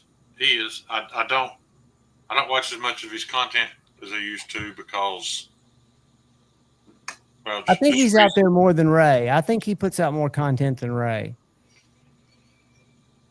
And he explained to me he's looking to retire. This is his retirement plan. So I'm not going to badmouth him, but I just know that I've experienced knives that he highly touted that there's no way. Never mind. Just drop it. You dropped it. You started it. I was talking to myself. That was your inner voice talking to the chat. Yeah, because I don't want hard feelings with Scab. I like Scab. Scab's a good guy. Everybody does it for different, I don't test knives. I'm not a hard use guy, but I tell people that. I'm not that guy. Stas is a guy who I like the way he tests knives, and I was really surprised. I don't know how legit it was. I trust him, so I think it was, but he tested that big Kaiser Drop Bear Fix 7, the ABEL version, not the 1095, and ran it through all his rope tests and all the stuff that he did. Have we And, mentioned how stupid that fucking Kaiser 1095 knife is? You have. Okay, move along. I'm sorry. No, but he tested the AEBL one. Hey, what do you think about AEBL on folders? Stupid? No. I'll say this: ABL Nitro V. I don't have a problem with them on folders. However, their true strong point is their strength and their toughness. And I quit caring about strength and toughness on a folding pocket knife years ago. Exactly. Now, if you want a nice knife for a good price, any one of those steels are perfectly fine. But the math don't add up as far as what that steel was designed to do. Well, what I was going to I tell you is disagree. how I they disagree. charge this one. This is the Seagull. It's a Vanguard. It's an inexpensive, under $80 Kaiser. It's got multiple deployments, deep hollow grind, It and should be under $50. the only place you can find the least expensive, this Amazon exclusive, is G10 AEBL. Yeah. If you go Micarta or Richlight and 14C, it's like $2 more. So 14C is more than AEBL. 14C holds an edge slightly better than AEBL. So Right. The AEBL is slightly tougher. And I know where Kyle's going. I knew Kyle was going to disagree with me. Which toughness does equal edge stability, so you can put a lower angle on it and it will cut. I'm just saying. and geometry, Right. Yeah. and also it's I wouldn't try to say it's a bad idea for a pocket knife steel. and it's I just don't receptiveness. see many of them. That's why I asked you guys. I think this might be the first pocket knife that folds in AEBL I've seen. It was And like it's when Kaiser made that little small knife in 3V. Why? First of all, you fucking ruined the 3V. Then you did some 4V, and they fucking ruined that. Then they did some 10V, and they ruined it even worse. But why would you make a small knife in a steel that's meant to be abused? And the knife doesn't fit the steel. There's But a little graphic on their 14C marketing materials. The thing about 14C is it's at a price point where it doesn't matter. It's affordable enough that it doesn't matter that you're using it in what I would consider the right spot. So let me go into one thing real quick. So the differences with 14C, its ability to bring back an edge prior to having to go to a stone. Right. It Key doesn't have. It doesn't, like, if we're talking production knives, we're not talking See, anything. no, I don't figure that in because I don't give a shit about that because I'm going to mail it to you. Well, no, but you don't have to. That's the point. So, like, I know. what I'm getting at is, if you have something in 14C, and it's, I just throw numbers out there. Say its edge retention is 100, okay, but you can strop it back and keep it at that 100 range 4 or 5 times before you have to take it to a stone. Versus S35, where you might be able to drop it back once and then you got to take it to a stone. Yeah. I'll take 14C all day over the S35 in production quality. If we're doing Right. custom heat treats, it's different. I Yeah. still would probably take 14C, but the point is, it's a mid-range steel that gets put into budget price knives, Right. and I would rather have that at a lower cost than anything in S35 at a little higher cost. I agree 100%. Hey Shane, you I'm and just saying it doesn't apply to me because as soon as I touch it and I'm not impressed with it, I mail it to Colin. So maybe I'm not Right. the one. I'm not the one to ask. you and Shane look at Knife Nut I 69's question. put your comment up here because I think it's a very interesting topic that nobody wants to hear us talk about. But I wonder if this is because AEBL can be heat treated to a higher HRC than 14C. Because the higher HRC you go, the lower the corrosion resistance gets. Technically. Right. So I'm wondering if that's why that's true. It's the same with Nitro V. Nitro V is a little more corrosion resistance, but it loses a little bit of toughness edges. I mean, but the three of those are so close that you can basically put them in the same family. Same as like all your 154s and your RWL 34s. They're all in the same family. Tina, I agree. I don't have any issue at all with S30V. However, I'm not going to pay $280 for a Spyderco in S30V when I know it's going to drop in Crew Wear or Rex 121 6 months later. Right. So I wait. Hey, Knife Nut 69's got a good question that I can't answer. Okay, so knife. Oh, let me highlight that. Knife Nut. Give me what you consider those budget price, mid price, and high price, because, and also are you talking production or custom? Because that can make a huge difference. So, because, yeah, just give me those parameters and I can answer it better. Because there's different answers based off of those.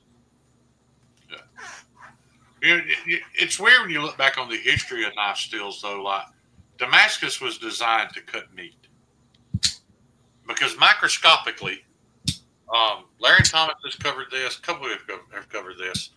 Microscopically, that Damascus pattern also equals. You have opposing steels at the edge, which creates this micro serration. Even when the knife is not super sharp, and that helps it tear through meat. It's like Sanmai. People were like, will you make me a knife in Sanmai? Well, why would you? Because Sanmai was invented because Japan had very little high quality steel. That's why they lost. That's why we sank all their ships. Their steel's not as good. So they would take what little good steel they had. They didn't have any great steel, but what little good steel they had, they would mill it out very thin so that instead of making one blade out of it, they can make 10 by jacketing that steel in something cheap. So Sanmai was a necessity because of a lack of good steel. So if I can take and make you a knife out of a whole piece of good steel, why bother with Sanmai? Unless you just want the look. But for the look, you can have the Sanmai lines lasered on there if you want to. But it's a lesser product. And the Damascus was the same way. The reason it exists is because they didn't have enough steel to make all the blades out of what good steel they had. So they mixed good and bad together to try to make something okay. They were trying to get away with it. And then when people realized that when you etch it, it was pretty. And then they also realized that it is good at cutting flesh and meat. And then Kaiser upped the game and started mixing super stainless steels. John, I swear to God, I hate you. Okay, here we go. Let's see. Production sub 100, by far 14C AEBL Nitro V. I agree. Mid 150 to 250, probably, if we're talking production, either Rex 45 or K390. What about Magna if you need corrosion resistance? Yeah, but there's not a ton of production. Yeah, that's going to be up closer to 250. Yeah, there's not going to be a ton because we're talking production, and if we're talking production 250, Magna Cut, you're looking at Chinese, which is not the same. Well, Hogue's got that one for 148 now. Yeah, that's true. Okay, so that's in that category as well too. I wasn't thinking of those. I forgot that. And then over 250, anything like Rex 121, some of the Magna Cuts, some of the K390s, and then custom, pretty much anything. The world is your oyster because you're getting good. Well, with certain custom makers, you're getting the best of the best, so you can get whatever you want at that point. Is it fair to say that Magna Max? I haven't been including ProCut in any of these scaled greatness things yet because it's not been out long enough. What was that, Javon? I was going to say, is Magna Max, of course, I guess, going to be more expensive than Magna Cut? A little bit? Yeah, but so far, the only thing we've really seen it in is the Mule. So I'm waiting to see what else it comes out in and when it becomes available for more production. But that will be supposedly, if it's done well, it should be up there as far as everything else. Yeah, but it's up there with K390 as far as edge retention. K390 is not at the top of the list. No, but it's also going to be stainless. Like Rex 121 does, but it's going to be tougher and it's going to be stainless. It's probably going to be one of the most highest edge retention stainless steels out. Yeah. But don't get me wrong, Buzzy, if I could start making everything out of Pop's Pro Cut and sold, I'd be tickled to death. And not because of the price of the Pro Cut, but because of the ease of heat treat. I'd love to just everything be Pro Cut. But there's some people who just aren't going to own a knife that may rust or. What's up, 5-door? Yeah, I mean, Mills, that's a cool idea, but the other side of it too is K390 is very, very non-tough, so you have to be careful with it. Yeah. It's not designed to be used hard at all. Yeah, Paul, if you put your Joke Wolf in a crack of something, you put the tip of it down there by the edge into a crack and tweak it, it'll snap right off. I guarantee you. Pretty easily. That's not detrimental to my heat treat. That's just K390. And how thin it is, the geometry on the knife too. Right. But you know that. I'm assuming everybody that buys it knows that. I would never sideline. Yeah, so but Knife Nut 69, Bugsy's right. In that lower end, your lower bracket, Pop's Pro Cut should be there if you don't care at all about patina. Is anybody using that right now in terms of being able to get it as a consumer? I've not seen it but I'm not. I have got a shit ton of it coming. I'm talking about in a finished knife. I haven't seen it yet.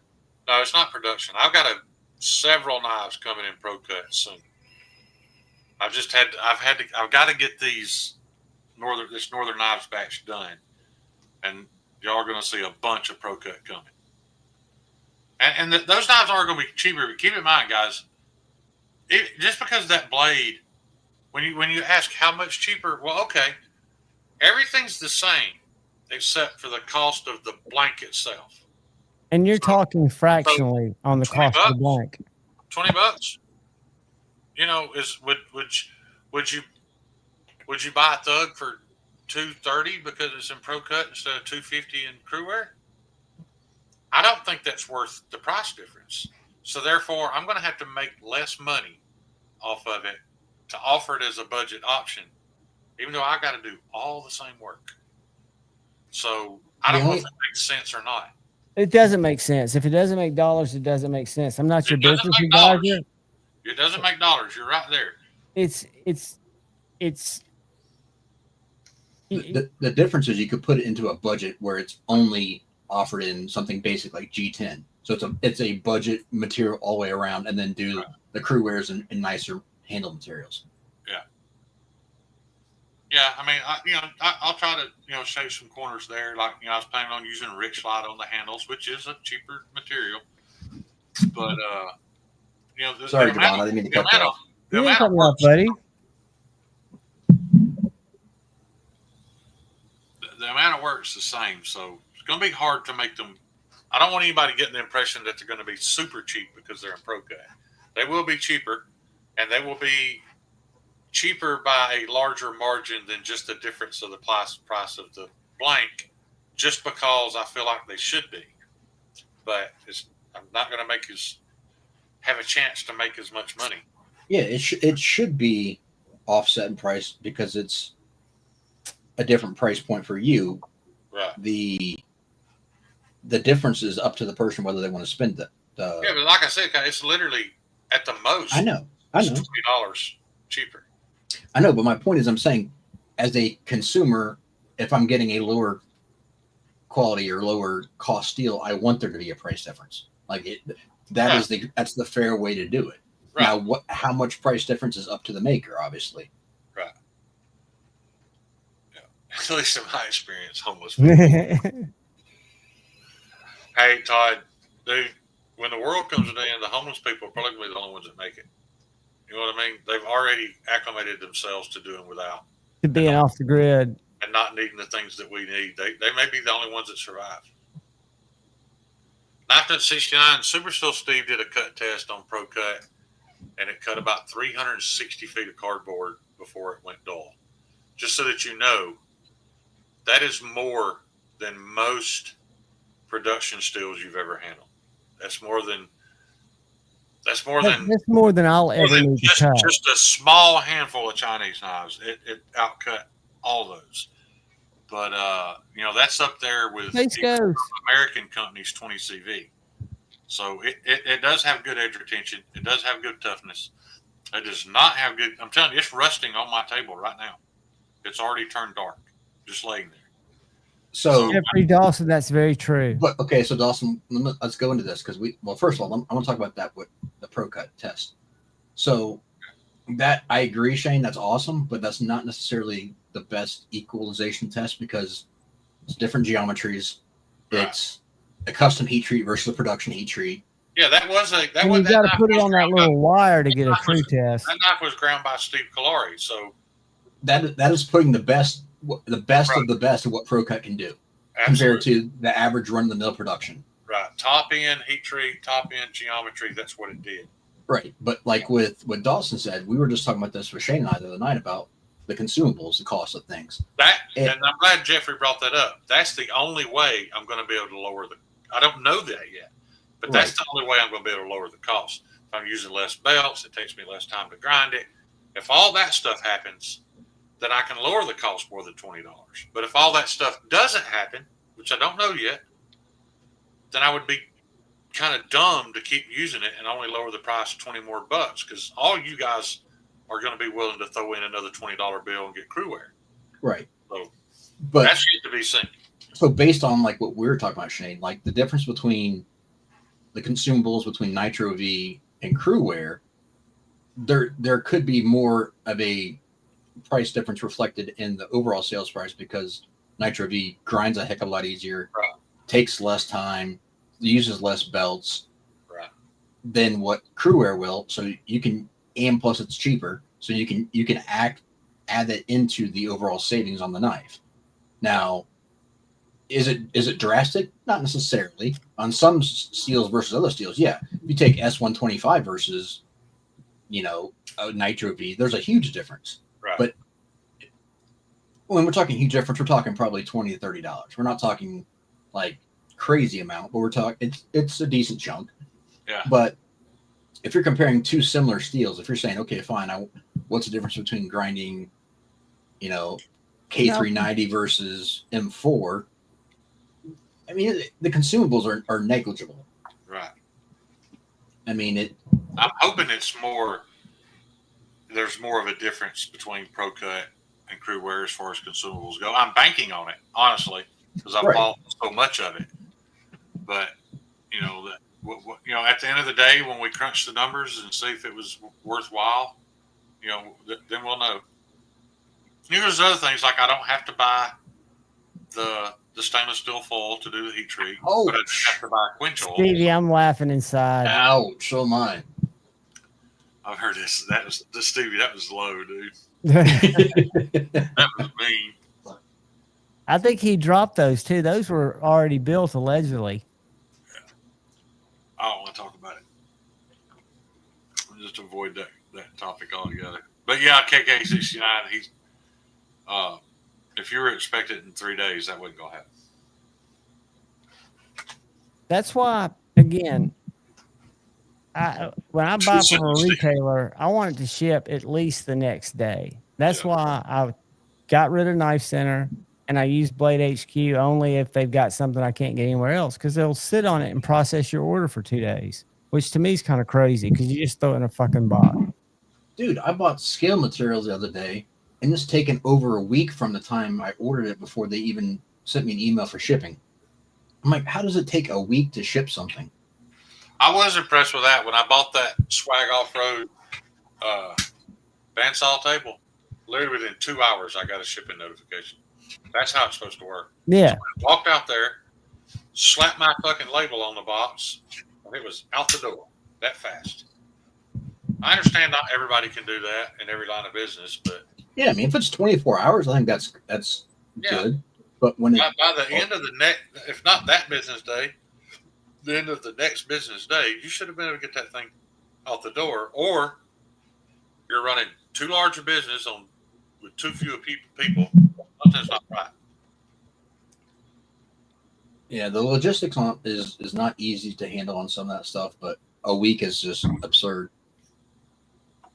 Now to go back to what Stevie was saying, even though we all agreed it was too soon, I've had people wait 8 months on me, so it is what it is.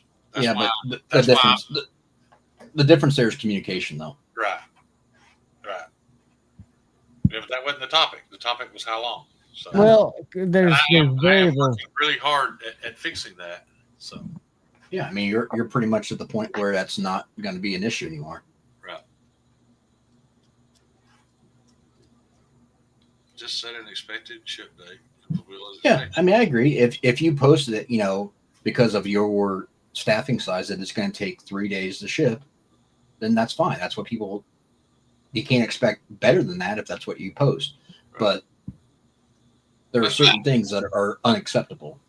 There's also things that happen, like, if Terry got sick or decided he didn't want to do leather work anymore, or got mad at me and didn't want to make sheaths for me anymore, and all of a sudden I've got all these knives made that I don't have sheaths for, that I promised sheaths for, and I've got to start searching for a leather maker, and I call Joe, and Joe's 4 months out, and there's things that can set you back and make you look bad that are out of your control. Of course, but that's just part of it, man. I've learned that the hard way. Terry has never let me down. Kyle has never let me down. So, right now I'm happy. This new laser guy so far hasn't let me down. That can fall through tomorrow for all I know. Yeah, unforeseen circumstances are definitely But rough. if that happens, unlike Steve, I'm going to reach out and be like, "Hey, man, this is what happened, and I'm trying to resolve it. Stick with me." Why would your Yes. moral compass guide you to do anything else? To me, that's nobody wants to make the call, but it's just natural. I mean, I can't imagine somebody wrestling with, I don't want to deal with this. That to me is the biggest. And I'm one that there's some people. Pride, you're gonna feel it in the third round. You're gonna feel that pride fucking with you. You got to ignore that shit. Remember that? Pulp Fiction? That pride. There's some people that just don't face their problems though too. They think if they just don't face them, they'll just go away. Yeah. In fact, it just makes it worse. Yeah. I used to do that. That's one thing that my friendship with Stevie has really, and that's embarrassing. I'm 54 years old. I should have learned this a long time ago, but I'm still not there, but I'm slowly learning to stop avoiding problems. Stop avoiding them. Face it. Get it out of the way. And like I said, it is embarrassing that Stevie's had to kind of teach me that. But every time I do it, it always works out better. Every time. Yep. I'm just waiting for Stevie to finally teach me how to Dougie. Teach me how to Dougie? Mm-hmm. Dude, I would pay money for a video of Stevie doing the Dougie. I bet Stevie $20 super chat just waiting, and I'm sure I can get at least 10 more people if you actually learn it and do a 30-second video of you doing the Dougie. I bet Stevie can Dougie better than Dougie. I bet Stevie makes enough money that our $200 don't mean shit, and he's not going to embarrass himself on a video. That's what I'm betting on. But God, I would love for it to happen. Dougie Ritter. But I can wobble. What do you think the best stainless steel for a large chopper into the world 8VL? Nitro V or 14C? Yep. They're all three of those steels, like one is a point higher on edge retention, the other's a point higher on toughness, and the other's a point higher on crook. But they are so close.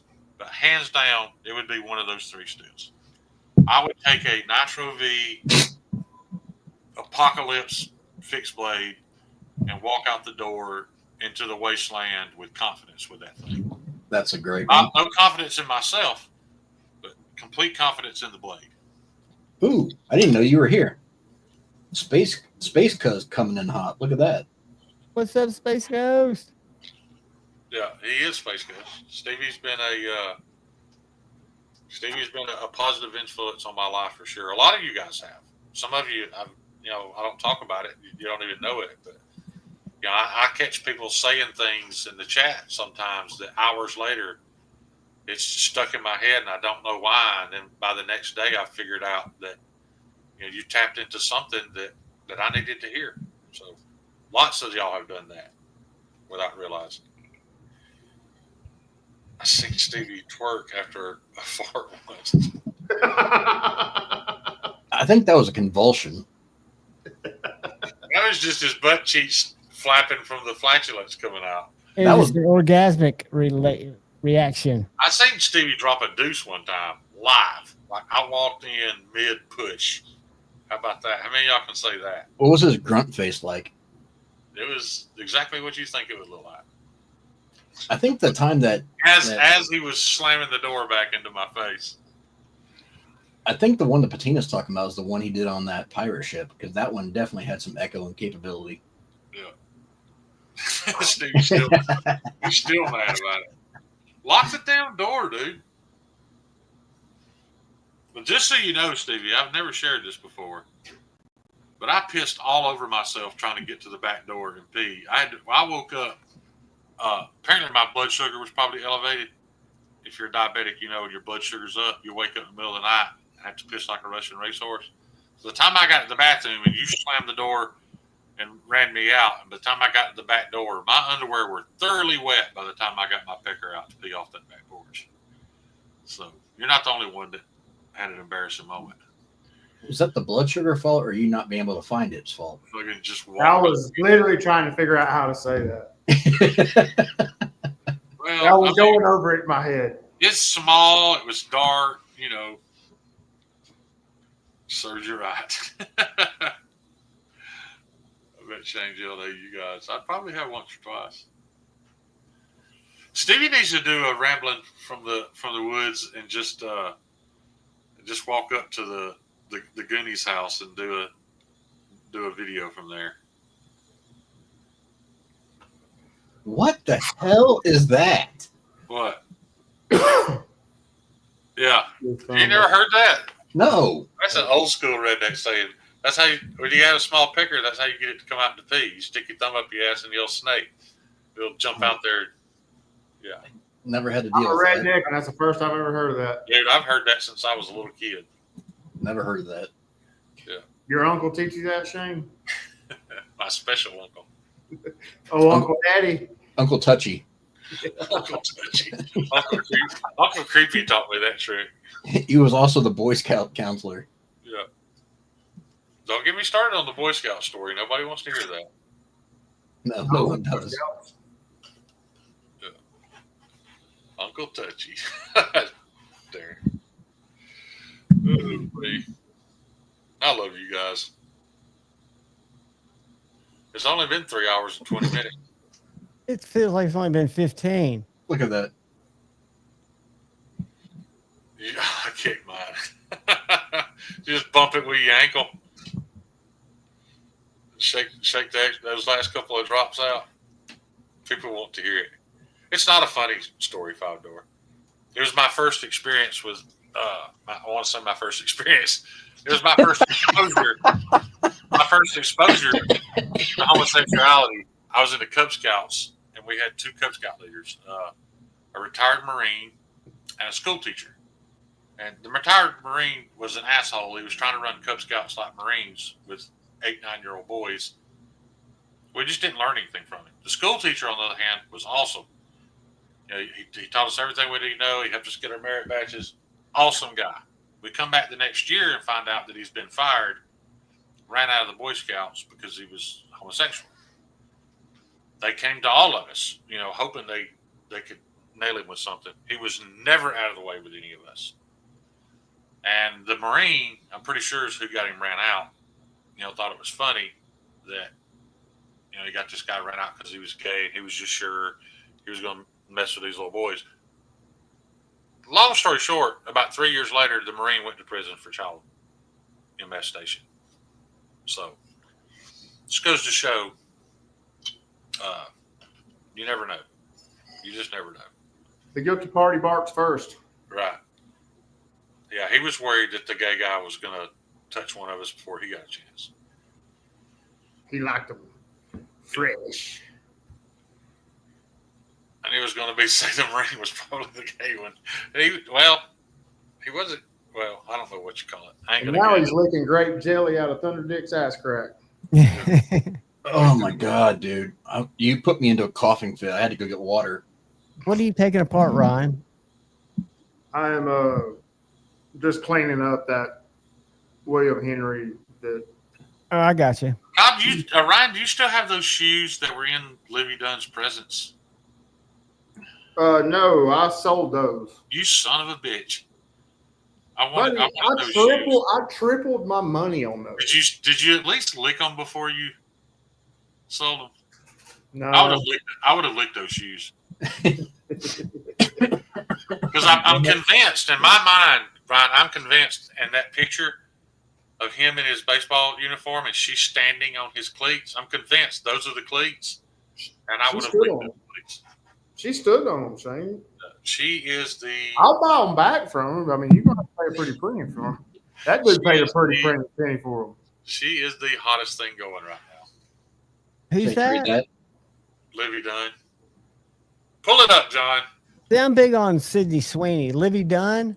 Dude, Livy Dunn's way hotter than Sydney. Livy. Livy. All right, I'm sure I'll pull it up. Javon is like our Jamie, but just spastic.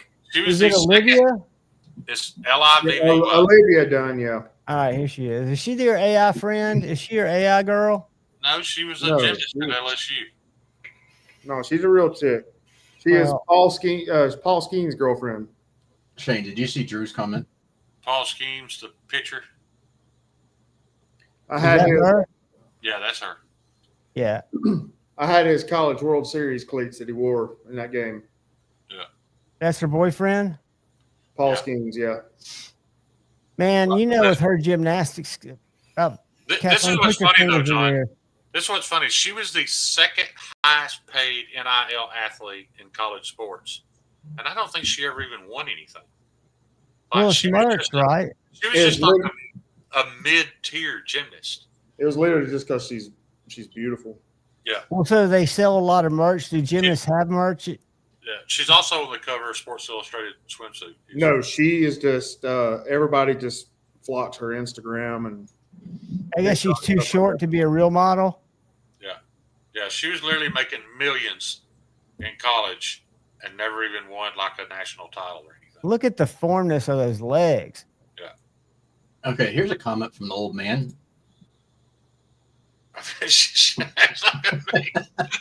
Damn it, Bugsy.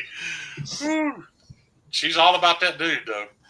And yes, you can look up. There's a bunch of AI created fake nude pictures of her, but she does not do that.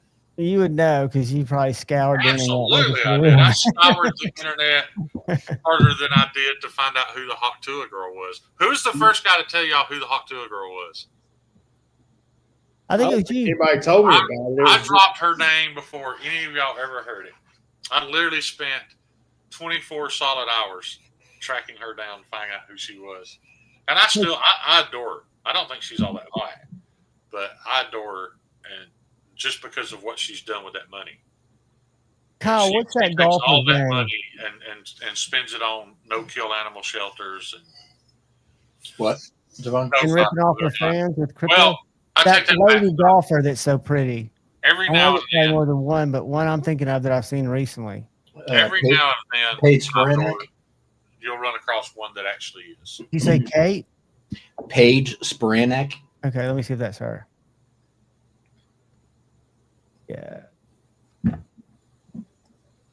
Oh yeah. Yep. She ain't as hot as Livy Dunn. Dude. The thing about Livy is she's got everything else to go with it, but that smile, she always looks happy. I hate women that have that. I don't like that sultry, resting bitch face. Even if they're gorgeous, I don't like it. No, I like a girl that smiles and looks like she's having fun. I think Hawk Tuah is. No, she's not. She was cleared of all that. She was way too dumb even be involved in that. She had a bunch of Dude, the Paul brothers using her to make a bunch of money. yeah, but she's very liable. She's very much fucked from that whole story. She will be, if it goes to court, she's fucked, and it's killed her career, unfortunately. They've already found her not responsible. There won't be any repercussions on her. Now, it's ruined her career. You're correct about that, but they've already dropped any legal proceedings towards her. And I would have thought, this is me, and I'm not very smart either, but I would have thought that if I was presented, because her career was on the upswing, right? Her career was doing great. And somebody approaches me with something that sounds maybe not too good to be true, but sounds very good, and it's going to rely on me. It was the same people that worked with Logan and Jake Paul. Yeah, but I would have reached her mind. Oh, well, these guys are super successful. That surely they know what they're talking about, and they used her as a scam. Well, she should have Googled Logan Paul and Jake Paul and realized that they're the biggest crypto scammers. She's not very bright, dude. She worked in a spring factory. Well, I know, and I'm saying I'm not very bright either, but I think I would have been smart enough. When they told you how much money they were going to give you, you'd have fucking took it that day. Just but like she was already making. Don't you think she was in the millions? She wasn't. No. And her she didn't take that much deal. money off to begin with. She got one lump sum for using her name and image. That's all she got. I know on the crypto, but I'm talking about her career. Her career was already making a considerable amount of money because her podcasting deal was worth millions. Yeah, that's her. That's she's got. Well, I think you're scared of breast easies, right? Yeah, I'm not a big breast guy. Yeah, see, and it depends on the picture. Like the one where she's smiling all big and looks sweet. I like that. There. Not necessarily that one. Too much forehead. You picky motherfucker. Oh, I do. It's literally a disease. There is something there. Yeah, that's better. Yeah. Where'd she play at college? That looked like Ole Miss. I think San Diego State. Down there from where Matt Azera came from? Is she still a golfer or is she just a model now? No, she started off at Arizona, and then she transferred out and went to a smaller school. I think it was Arizona State, whatever. Then she played competitively at LPGA and some other stuff for a couple of years. Stevie, I don't know who Olivia Teeterman is, but I could have some pretty vivid dreams about Livy Dunn and Elijah Dushku together. Oh man, that's hurts, Cheeto. It's a good thing he doesn't come around here. Who? Well, other Paul. Oh, the private chef chick. You talking about? Yeah. I think she's super hot too, but we got the wrong plumbing for that, Stevie. Her girlfriend's prettier than she. Well, yeah. Nice. Pretty. Shane. What?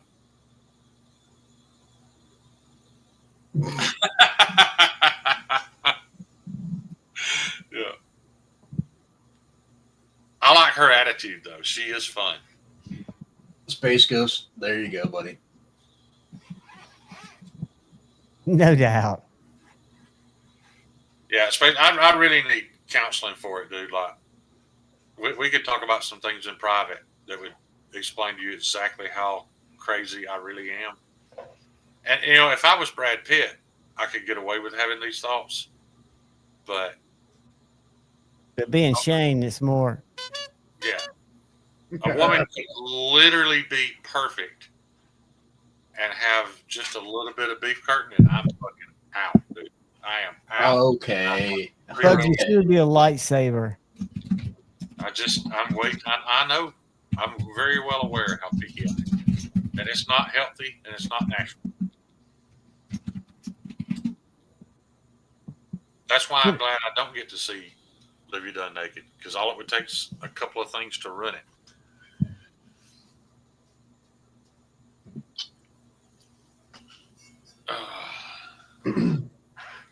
Okay, what, Kyle? Gay broads are still hot. Yeah, I know.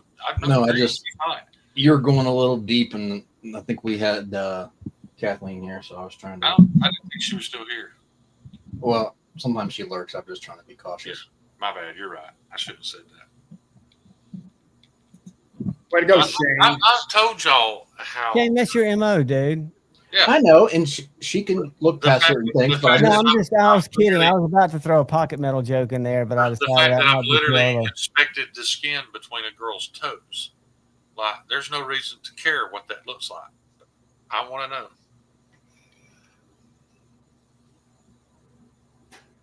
I think it came from my porn addiction. okay then. I think it ruined me. I think Ryan's just ready to throw up or something. I'm just being honest, guys. I've never hid anything from y'all. Dude, that's why your lives are so good, because you tell it like it is. Tell it like it is.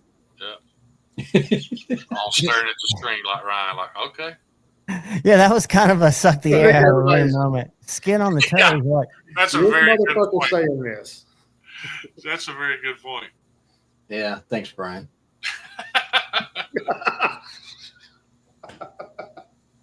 that's funny. I don't care who you are. I don't hide nothing from y'all. I told y'all.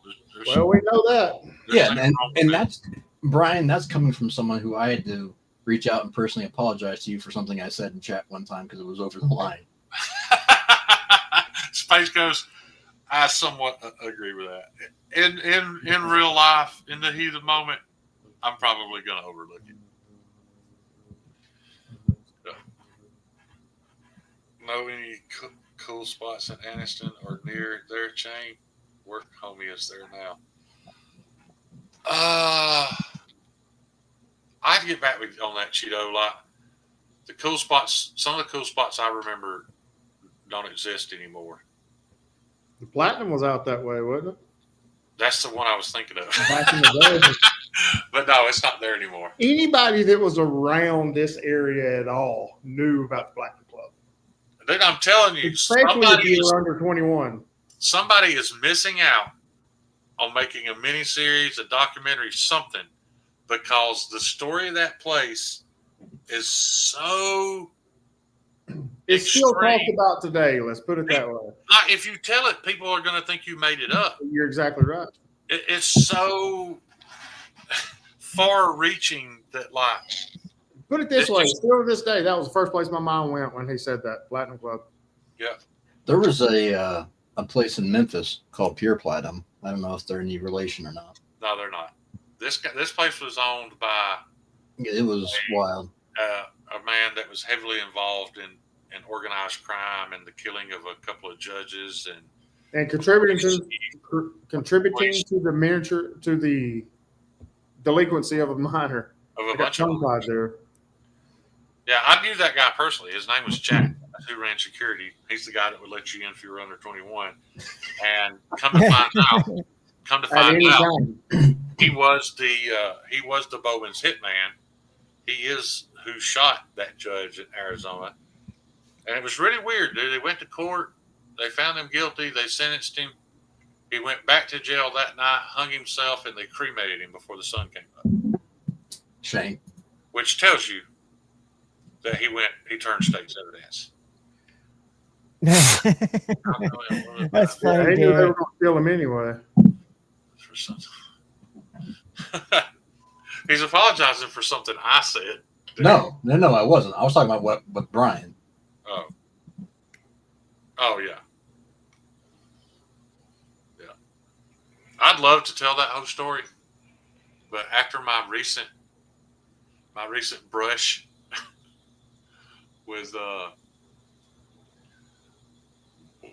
past that's connected to that, I'm just going to keep my mouth shut. I Oh ain't man, told now Ryan you're about it. building it up. I can't. Oh God, Kathleen was here. I'm sorry, Kathleen. Oh, sorry. I wasn't bragging about it though. I was saying there's legitimately something mentally wrong with me. And I was Not just sitting more here in yesterday. horror, Kathleen. You were like the little person that walks by and stirs the pot. Don't even I start. know. I was kidding. I was trying to push it off on Shane. Yeah. I was kind of stirring the pot a bit. I think it is healthy though that I think enough of Kathleen that when you guys remind me that she could be listening, I try to you know. I try to protect her. I'm not trying to protect her. I just don't want to offend her. So, Well, that's what I meant. and that's good. That's a sign of respect. Right. You know, That's you what I don't meant. care if you offend somebody you don't respect. I'm just trying to be respectful. But I'm really not good at it. I want to win. You get me wound up, man, I'll blow right past those borders every time.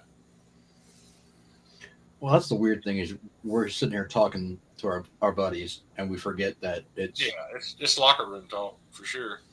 but you forget it's worldwide. Yes. Yeah. But that's why we apologize not- and we check that's not ourselves. happening. Let's go back, Scooter.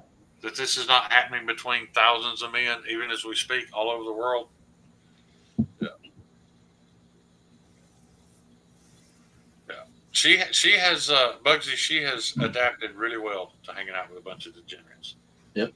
My favorite thing I've seen in a long time was Kathleen when, against her wishes, decided to go live to show a knife she got from me while wearing her fart boner t-shirt. That was absolutely epic. Yeah. You know, Kyle, I've never mentioned this publicly before, but there was a time when I was worried that Kathleen was monster racing. She did. I really was, because she was so kind and she jumped in the community so quick, like he always does with his alternate accounts. I was a little bit worried, but it didn't take me long. Like I can sniff Tim out pretty quick. But in the very beginning, I was like, wait a damn minute. I wonder how many others like him have come and gone that we haven't. I don't think he's smart enough to come back as a woman though. Cheeto, I told you, dude, I got stories for days. I'm glad to share them, but some of them I just can't share online, buddy. Yeah, this is a whole different kind of soup than what we talked about a couple of weeks ago. Can of soup, no fun intended. Can No of fun soup. intended. Chugging it. But yeah, that story would be, his grandson still lives here. You know when you're going into Southside, Kyle, and there's that little those storage buildings.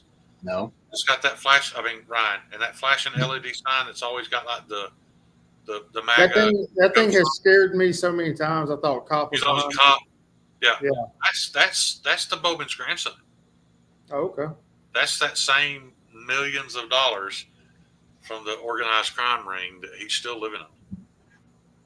Yeah, I would not bring that Let up me publicly. tell you how deep this story goes, guys.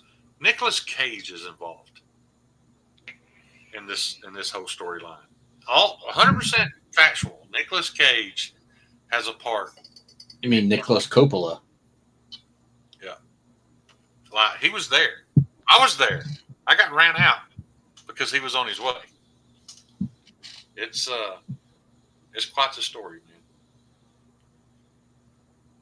No, So, you don't need to go anywhere, Kathleen. I ain't So going Nicolas Cage, how does he play into it? You remember the movie Con Air? Yes. So Con Air was very loosely based on a true story about a Army Ranger out of Fort McClellan in Addison, Alabama. None of the prison, the airplane shit, none of that was true. Him killing two guys with his bare hands in self-defense and still going to prison for it, that really happened to a guy at Fort McClellan. So Nicolas Cage came to Fort McClellan to research the role. While he was in town, his entourage, as he always did, looked to see if there was a strip club. When they found out about this one, they called ahead and rented the entire place and made everybody leave so that Nicolas Cage and his entourage could have the whole place to themselves. Everybody but the strippers. Right. And, yeah. You remember me telling the story about the stripper that I dated before she was a stripper? And I walked in there and she jumped up and kissed me. And do you remember me telling that story? And the first thought that went through my mind was, how many goobers did I just have in my mouth? That was what just went through my mind. Anyway, that girl is my connection to Nicolas Cage. Nicolas Cage is in my circle, Tunnel So, buddies. so y'all which are is like, how I know that STD. So you, so he's your Eskimo brother. Tunnel yeah, buddies. yep. But he was after me. So he is your tunnel buddy, not the other way around. I'm not sure what direction that works in, but he was with her after me. Not like the same day, but he's in my circle. 7 degrees of separation, man. Never ceases to amaze me. So And this is just like the icing on this whole story, man. When you, like I said, it involves metric tonnages of drugs. It involves assassinations of political figures, and it all boiled down to. It's not actually Anniston, Alabama. It's right next to Anniston, a little town called Weaver. The reason it happened in Weaver was because Weaver had an old bylaw on the books that nobody bothered to change because, it wasn't important enough to change it. But apparently in Weaver, Alabama, you could have a total nude strip club, total nude, as long as it wasn't on a permanent. As long as it wasn't in a permanent building. It had to be mobile. When Mr. Bowman found this out, he bought a single wide trailer and put it on that property and then built onto it. The tires were still on it, so it was still mobile. The law hated it, but there was nothing they could do. They couldn't shut him down because he was within his legal rights to open the place. Really? Yes, and it used to kill me because I'd watch people walk out of there stumbling drunk. They never served an ounce of alcohol at the Platinum Club.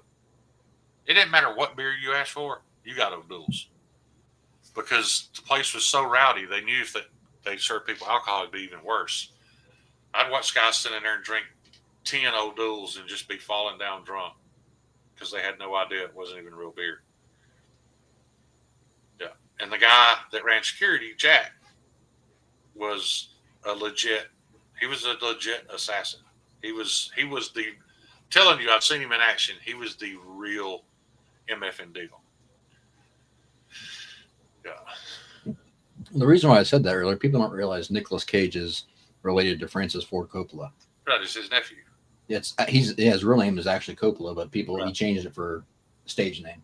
But Kyle, all this ties to the story that I told you recently with my dad? Yeah. Yeah, Jack's her uncle. Yeah, you need to. I can't write the book because No, you just need to steer clear of that whole situation. I am. But the book would be a bestseller, no doubt. But people would think it was fictional when it's not. But me and Cheeto were talking here a while back about the fact that on my father's side of the family is the group of people that Buford Pusser ran out of Tennessee with that big stick. Those were my people. And then they went on and moved to Phoenix City in Columbus, Georgia, which is where the Dixie Mafia. They were all part of the Dixie Mafia, which used to be the original Sin City in the United States, was Phoenix City, Alabama. You look into the history of that, and it was worse than Vegas ever was. Just because they had everybody bought off? It was just a lawless place. You couldn't hire enough. You a thug, nasty thug. Ed, you've been there. I don't hear no shit from you. I went there with you one time. You definitely need to run it as an alias, as a not under your own name, though. Yeah. And Meathead sounds like he needs to be punched in the forehead again. Yeah. And Meathead's got a fucking history that even I don't know all of it. You put it all together, it's some interesting shit. Meathead needs to read instruction manuals so he knows how to operate tools before you can get into It hasn't been that long ago, guys, that my brother was hiding out from the FBI at my house in a RICO case. Do you guys know what a RICO case is? Yep. Yes. I know who Uncle Rico is. Yeah. Yeah, you were there that night, man, because that's you're the one I said it to. It was like, oh my God, how many goobers I just have in my mouth. I didn't say it that way, but since Kathleen's here. Ryan throw a football over a mountain. Mm-hmm.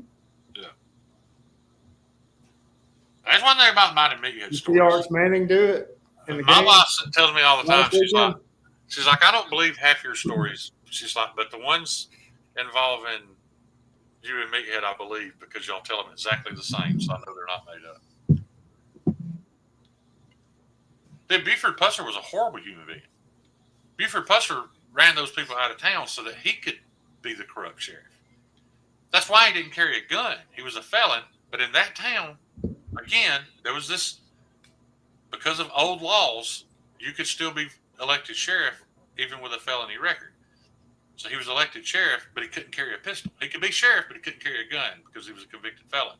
He ran my family out so that he could take over their drug dealing, blah, blah, blah, all the stuff that they did.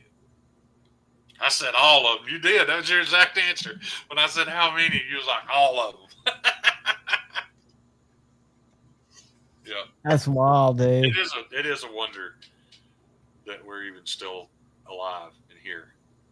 But again, people think you have to be making some of this up. No, we were just too dumb not to put ourselves in these situations. That's how all these stories came to be.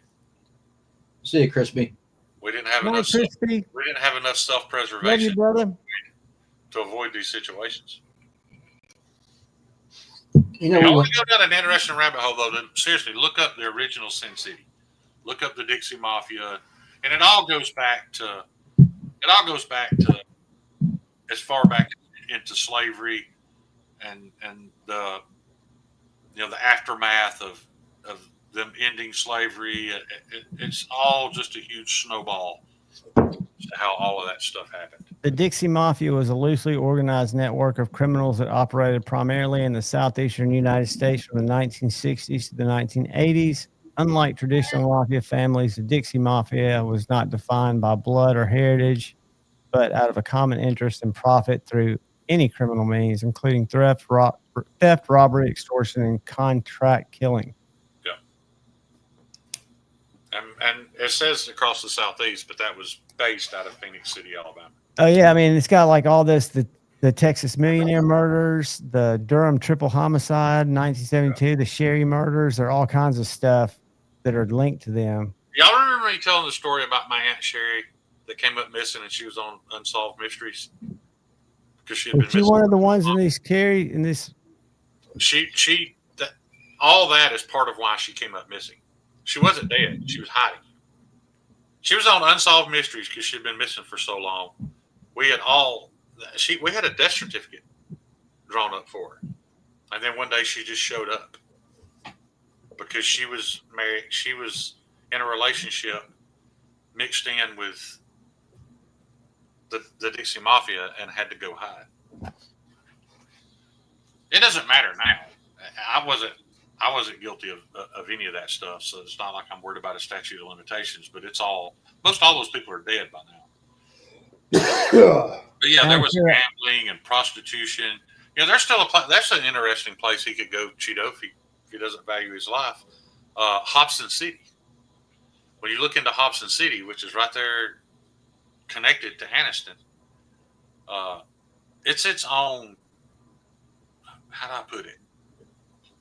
Hobson City has kind of what's that word people use when they talk about the Texas? Seceded. It has seceded from the city, the county, the state, the U.S. It governs itself.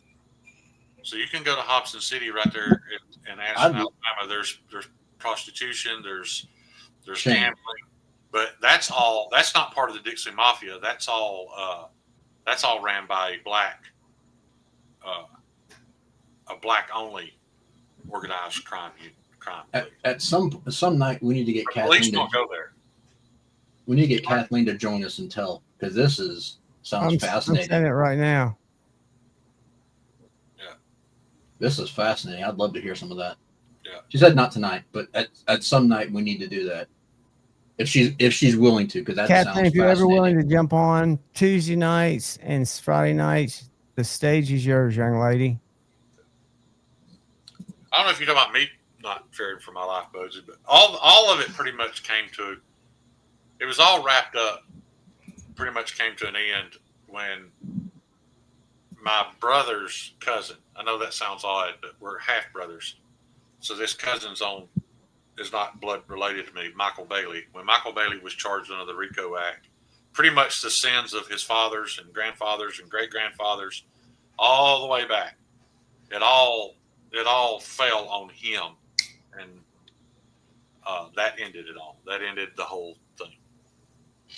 Yeah. The night they arrested him, I got a phone call and was told exactly everything that was on my property that I was to load onto a trailer and drop in the church parking lot and never look back at it. And I did at 3 o'clock in the morning. I got That's up. a good one right there. It's a Magna Cut. I've never owned one of those. I haven't either. I'm really curious to know what the HRC is, but at that price range, as long as if it's 61, I probably would. Yeah, I think I paid like $95 for this. Yeah. In Magna Cut. So But this is again, what I'll be carrying while that one's not made in China; it's made in Taiwan. But I still question: is it really Magna Cut? yeah. But again, at that price, But this will be what I'm carrying while the Manix is while Kyle has my Manix. Yeah, that Manix is going to be sharp as shit when you get it back. Holy shit! Bristol Ball was her godmother. Wow, Crazy. Dude. Yeah, that is intense. that's awesome. You were running in the elite. That is But wild. just to keep the story separate, though, the whole Dixie Mafia on my side of the family thing is separate from the Bowmans and the Platinum Club thing. Those had nothing to do with one another. They would have, had they existed at the same time, they'd probably all killed each other. Yeah, somebody would have come out with it. It would have been a turf. Yeah, as soon as the Dixie Mafia found out how much money the Bowmans were laundering through that strip club, yeah, they would have robbed that place because none of it was in the bank. It was all in a single wide trailer on the property with the strip club. There's just this rundown single wide trailer. When you go in it, it was full of Chester drawers, not safes, Chester drawers. Like It's Five chest of drawers. they lined the entire walls of the place, and when you opened them, it was just stacks of nothing but hundreds. Literally millions and millions of dollars in a single wide trailer with just a door handle lock. But nobody was worried about that money because nobody was going to get it. Everybody would have died trying. Yeah, that's super cool, Kathleen. Now you got me interested. I'm interested to hear more stories. That's awesome. Very interested. Yeah, I'd like to hear some of that too, Kathleen. And you ain't got to come live. Don't let Kyle pressure you. We'd love to have No, you. I didn't pressure her. I said if she wanted to, she's more than welcome. I was somewhat kidding. Make me out to be the bad guy. Don't let Kyle pressure you, Kathleen. The way he pressures me. You chugging soup, mate?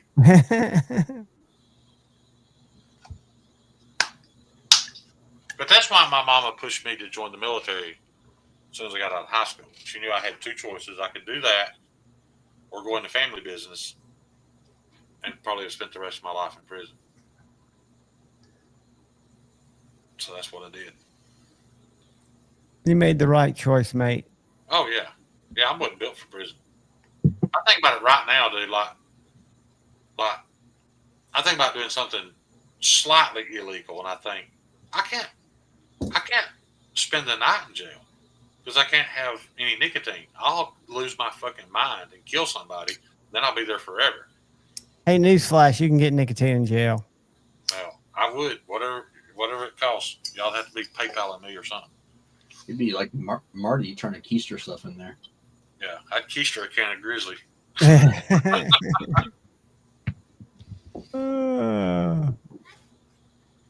I sold narcotics and narcotic accessories. That's hilarious.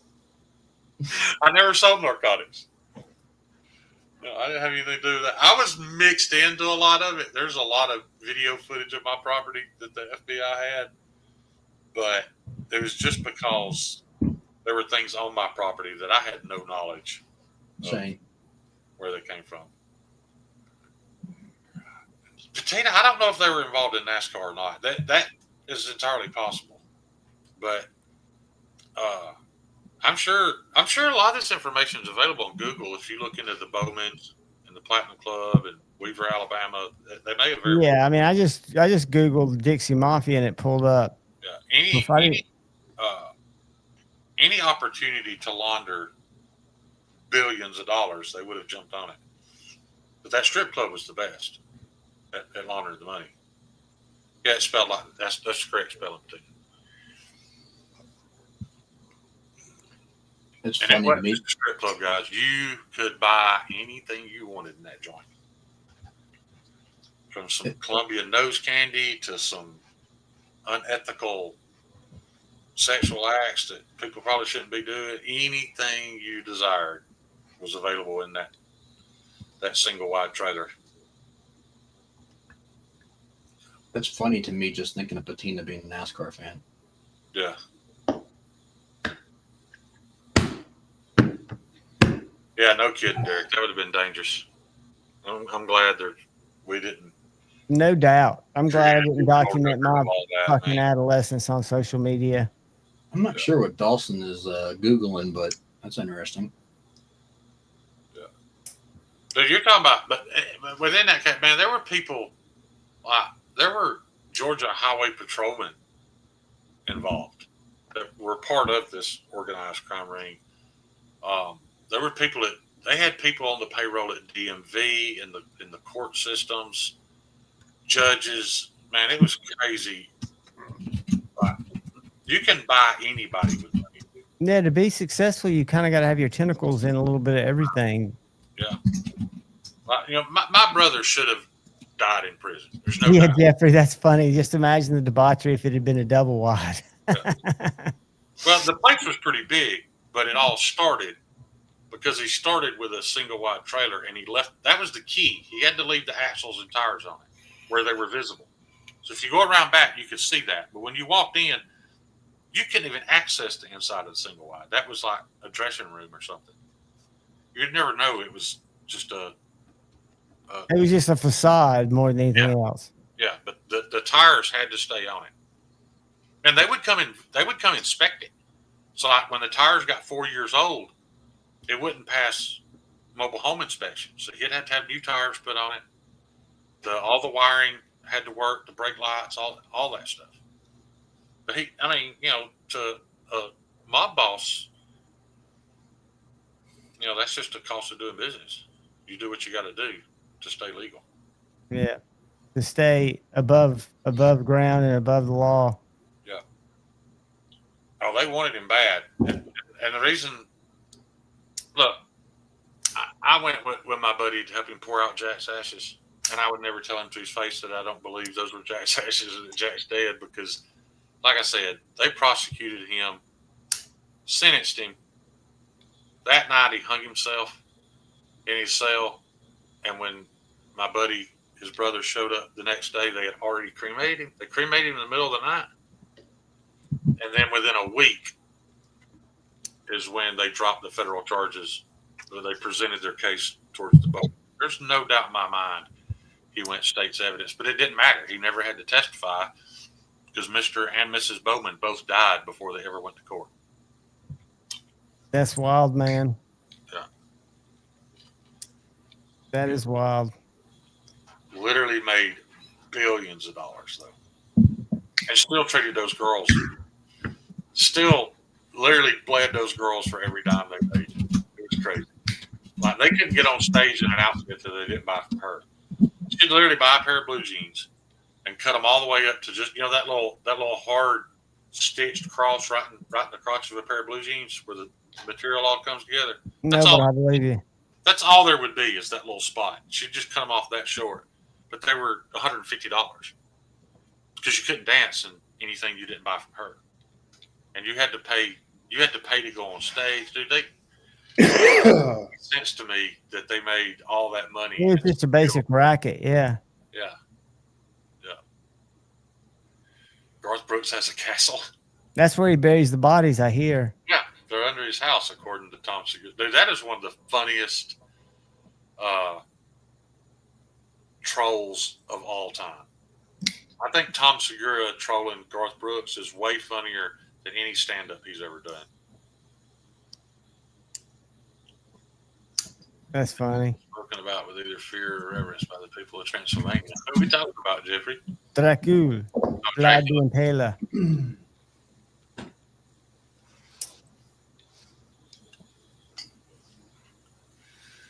Yeah. There's a lot of interesting history, but the education system has ruined it. Yeah, they'd not let us find out the real. We weren't taught it. Dude, they're still teaching kids that Christopher Columbus was the first person from Europe to step foot on the United States. When it's widely known that that's not true anymore, but they're still teaching our kids that. How much sense does that make? Very little. It's just a narrative that they're instilling, dude. They're still teaching kids that the Civil War was about freeing the slaves. It was the catalyst, but that's not what the Civil War was about. You know, they don't teach anything true anymore. I just don't understand it. How it can become common knowledge and proven, and they still type it in textbooks and teach kids that it's the truth. I like how we went early tonight and they're still going to the same time. How what? We went early tonight, but we're still ending in the same time. Yeah, it's been a good night. It has been a good night. It's been fun. A steak through the wait a minute. A steak through the ass has some legs. Dude, I have no idea what that means. Literally, you put a that steak sounds through worse your than- ass and it's got legs. That's worse than anything I've talked about tonight. There's a Mm. porn name. Of course there is, Paul Mills. Dude, I used to play, me and my wife used to play this video game called Borderlands. Maddie and his wife played it too, Borderlands. It's the greatest girlfriend game ever because it's fun for both of you. And I remember I used to Google Borderlands info because you could get information of certain gear to put together. It's video game nerd stuff. But I remember typing in Borderlands 2 and hitting search, and I realized there's Borderlands 2 porn. I had no idea. Like anything you're into, Somebody's made a parody porn of it. You're somebody right. just made pornographic material out of it. It is crazy. Resident Evil's the same way. You type in any character from Resident Evil and find animated adult content on it. I'm just like, who watches this shit? Speaking of nerd shit, I guess- Neil. Brian, I mean, we know Brian Kim does, but Speaking of nerd shit, Neil's here. Everyone say hello to Neil. What's up, Neil? Kyle, I'm going to defend Neil here because I too am a nerd. I don't care. I've been into everything in my life, and many of those things are some of the same stuff Neil's into. So I'll still call you. I'll call you a nerd too. I don't care. That's fine with me. Nerd's But not a you're not derogatory. a Nerd's you're not not a derogatory statement anymore. you're not a Warcraft lord like he is. I spent 3 years of getting off at 6 p.m., coming home and taking a shower, telling my kids they had 30 minutes on the internet before they had to get off. At 7 p.m., I sat down and played Warcraft till 7 a.m. the next morning, put my uniform on and went to work, came home the next day and played from 7 p.m. to midnight, and then slept for 6 hours. Every other day for 3 years. You need to find a new knife sharpener. I'm just telling you the truth. That was my schedule. Everybody in the house knew it. They knew it. There was no internet after 7 p.m. because Dad's playing World War. But you have to Dad's remember, feeding his secret porn addiction. you have to remember the lifestyle that I had previously lived, and I was hunting something to get out of that. So that's how I spent my time. It kept me out of trouble. You know? Substitution At therapy. least it's better than rocks like Maddie. Yeah, I'm not into rocks. I was literally Jenkins. I kind of was. Patina, that's funny. And that is one of the funniest. It broke my heart when I found out that was staged. I thought that was the funniest thing I'd ever seen when I thought it happened naturally. But What? it's still funny. Leroy Jenkins. Oh, You'd have to understand World of Warcraft to get it. So clearly, Cheeto knows something about it, or he wouldn't be talking about Leroy Jenkins. yeah. Definitely crank the Hawkins from Borderlands forward. Well, that blue chick, mine was pretty hot. Yeah, Leroy's fake. It's all over the internet. The guys that it was all planned, and that does kill it some, but it was still perfection. Patino's Porch was the best. See, ever Cheeto on played the it for Origins 3 expansions. I didn't even play it that. Cheeto, I quit playing before they had team chat. Like, you still had to type to talk to each other. This is on washers, buddy. Them Austin were good stock. Who's Leroy Jenkins? Yeah, you guys never played. I think these are on. What? It's not funny if you didn't play it and understand why what he did was so damn funny. So don't bother looking it up if you didn't play World of Warcraft. Don't worry. Don't worry. Yeah. I've dabbled in a little bit of everything, man. I'm safe. Video game nerd. I spent years setting up suspension geometry on rock crawlers. I've done a little bit of everything. Ryan, you bouncing? I'm bouncing. I'm about to fall asleep. I'm not far behind you. I need to grab something to eat. Yeah, we've only been going for 4 hours, and the topic. Don't forget to shoot me one of those scripts, You and I'll never send make it, it to the end.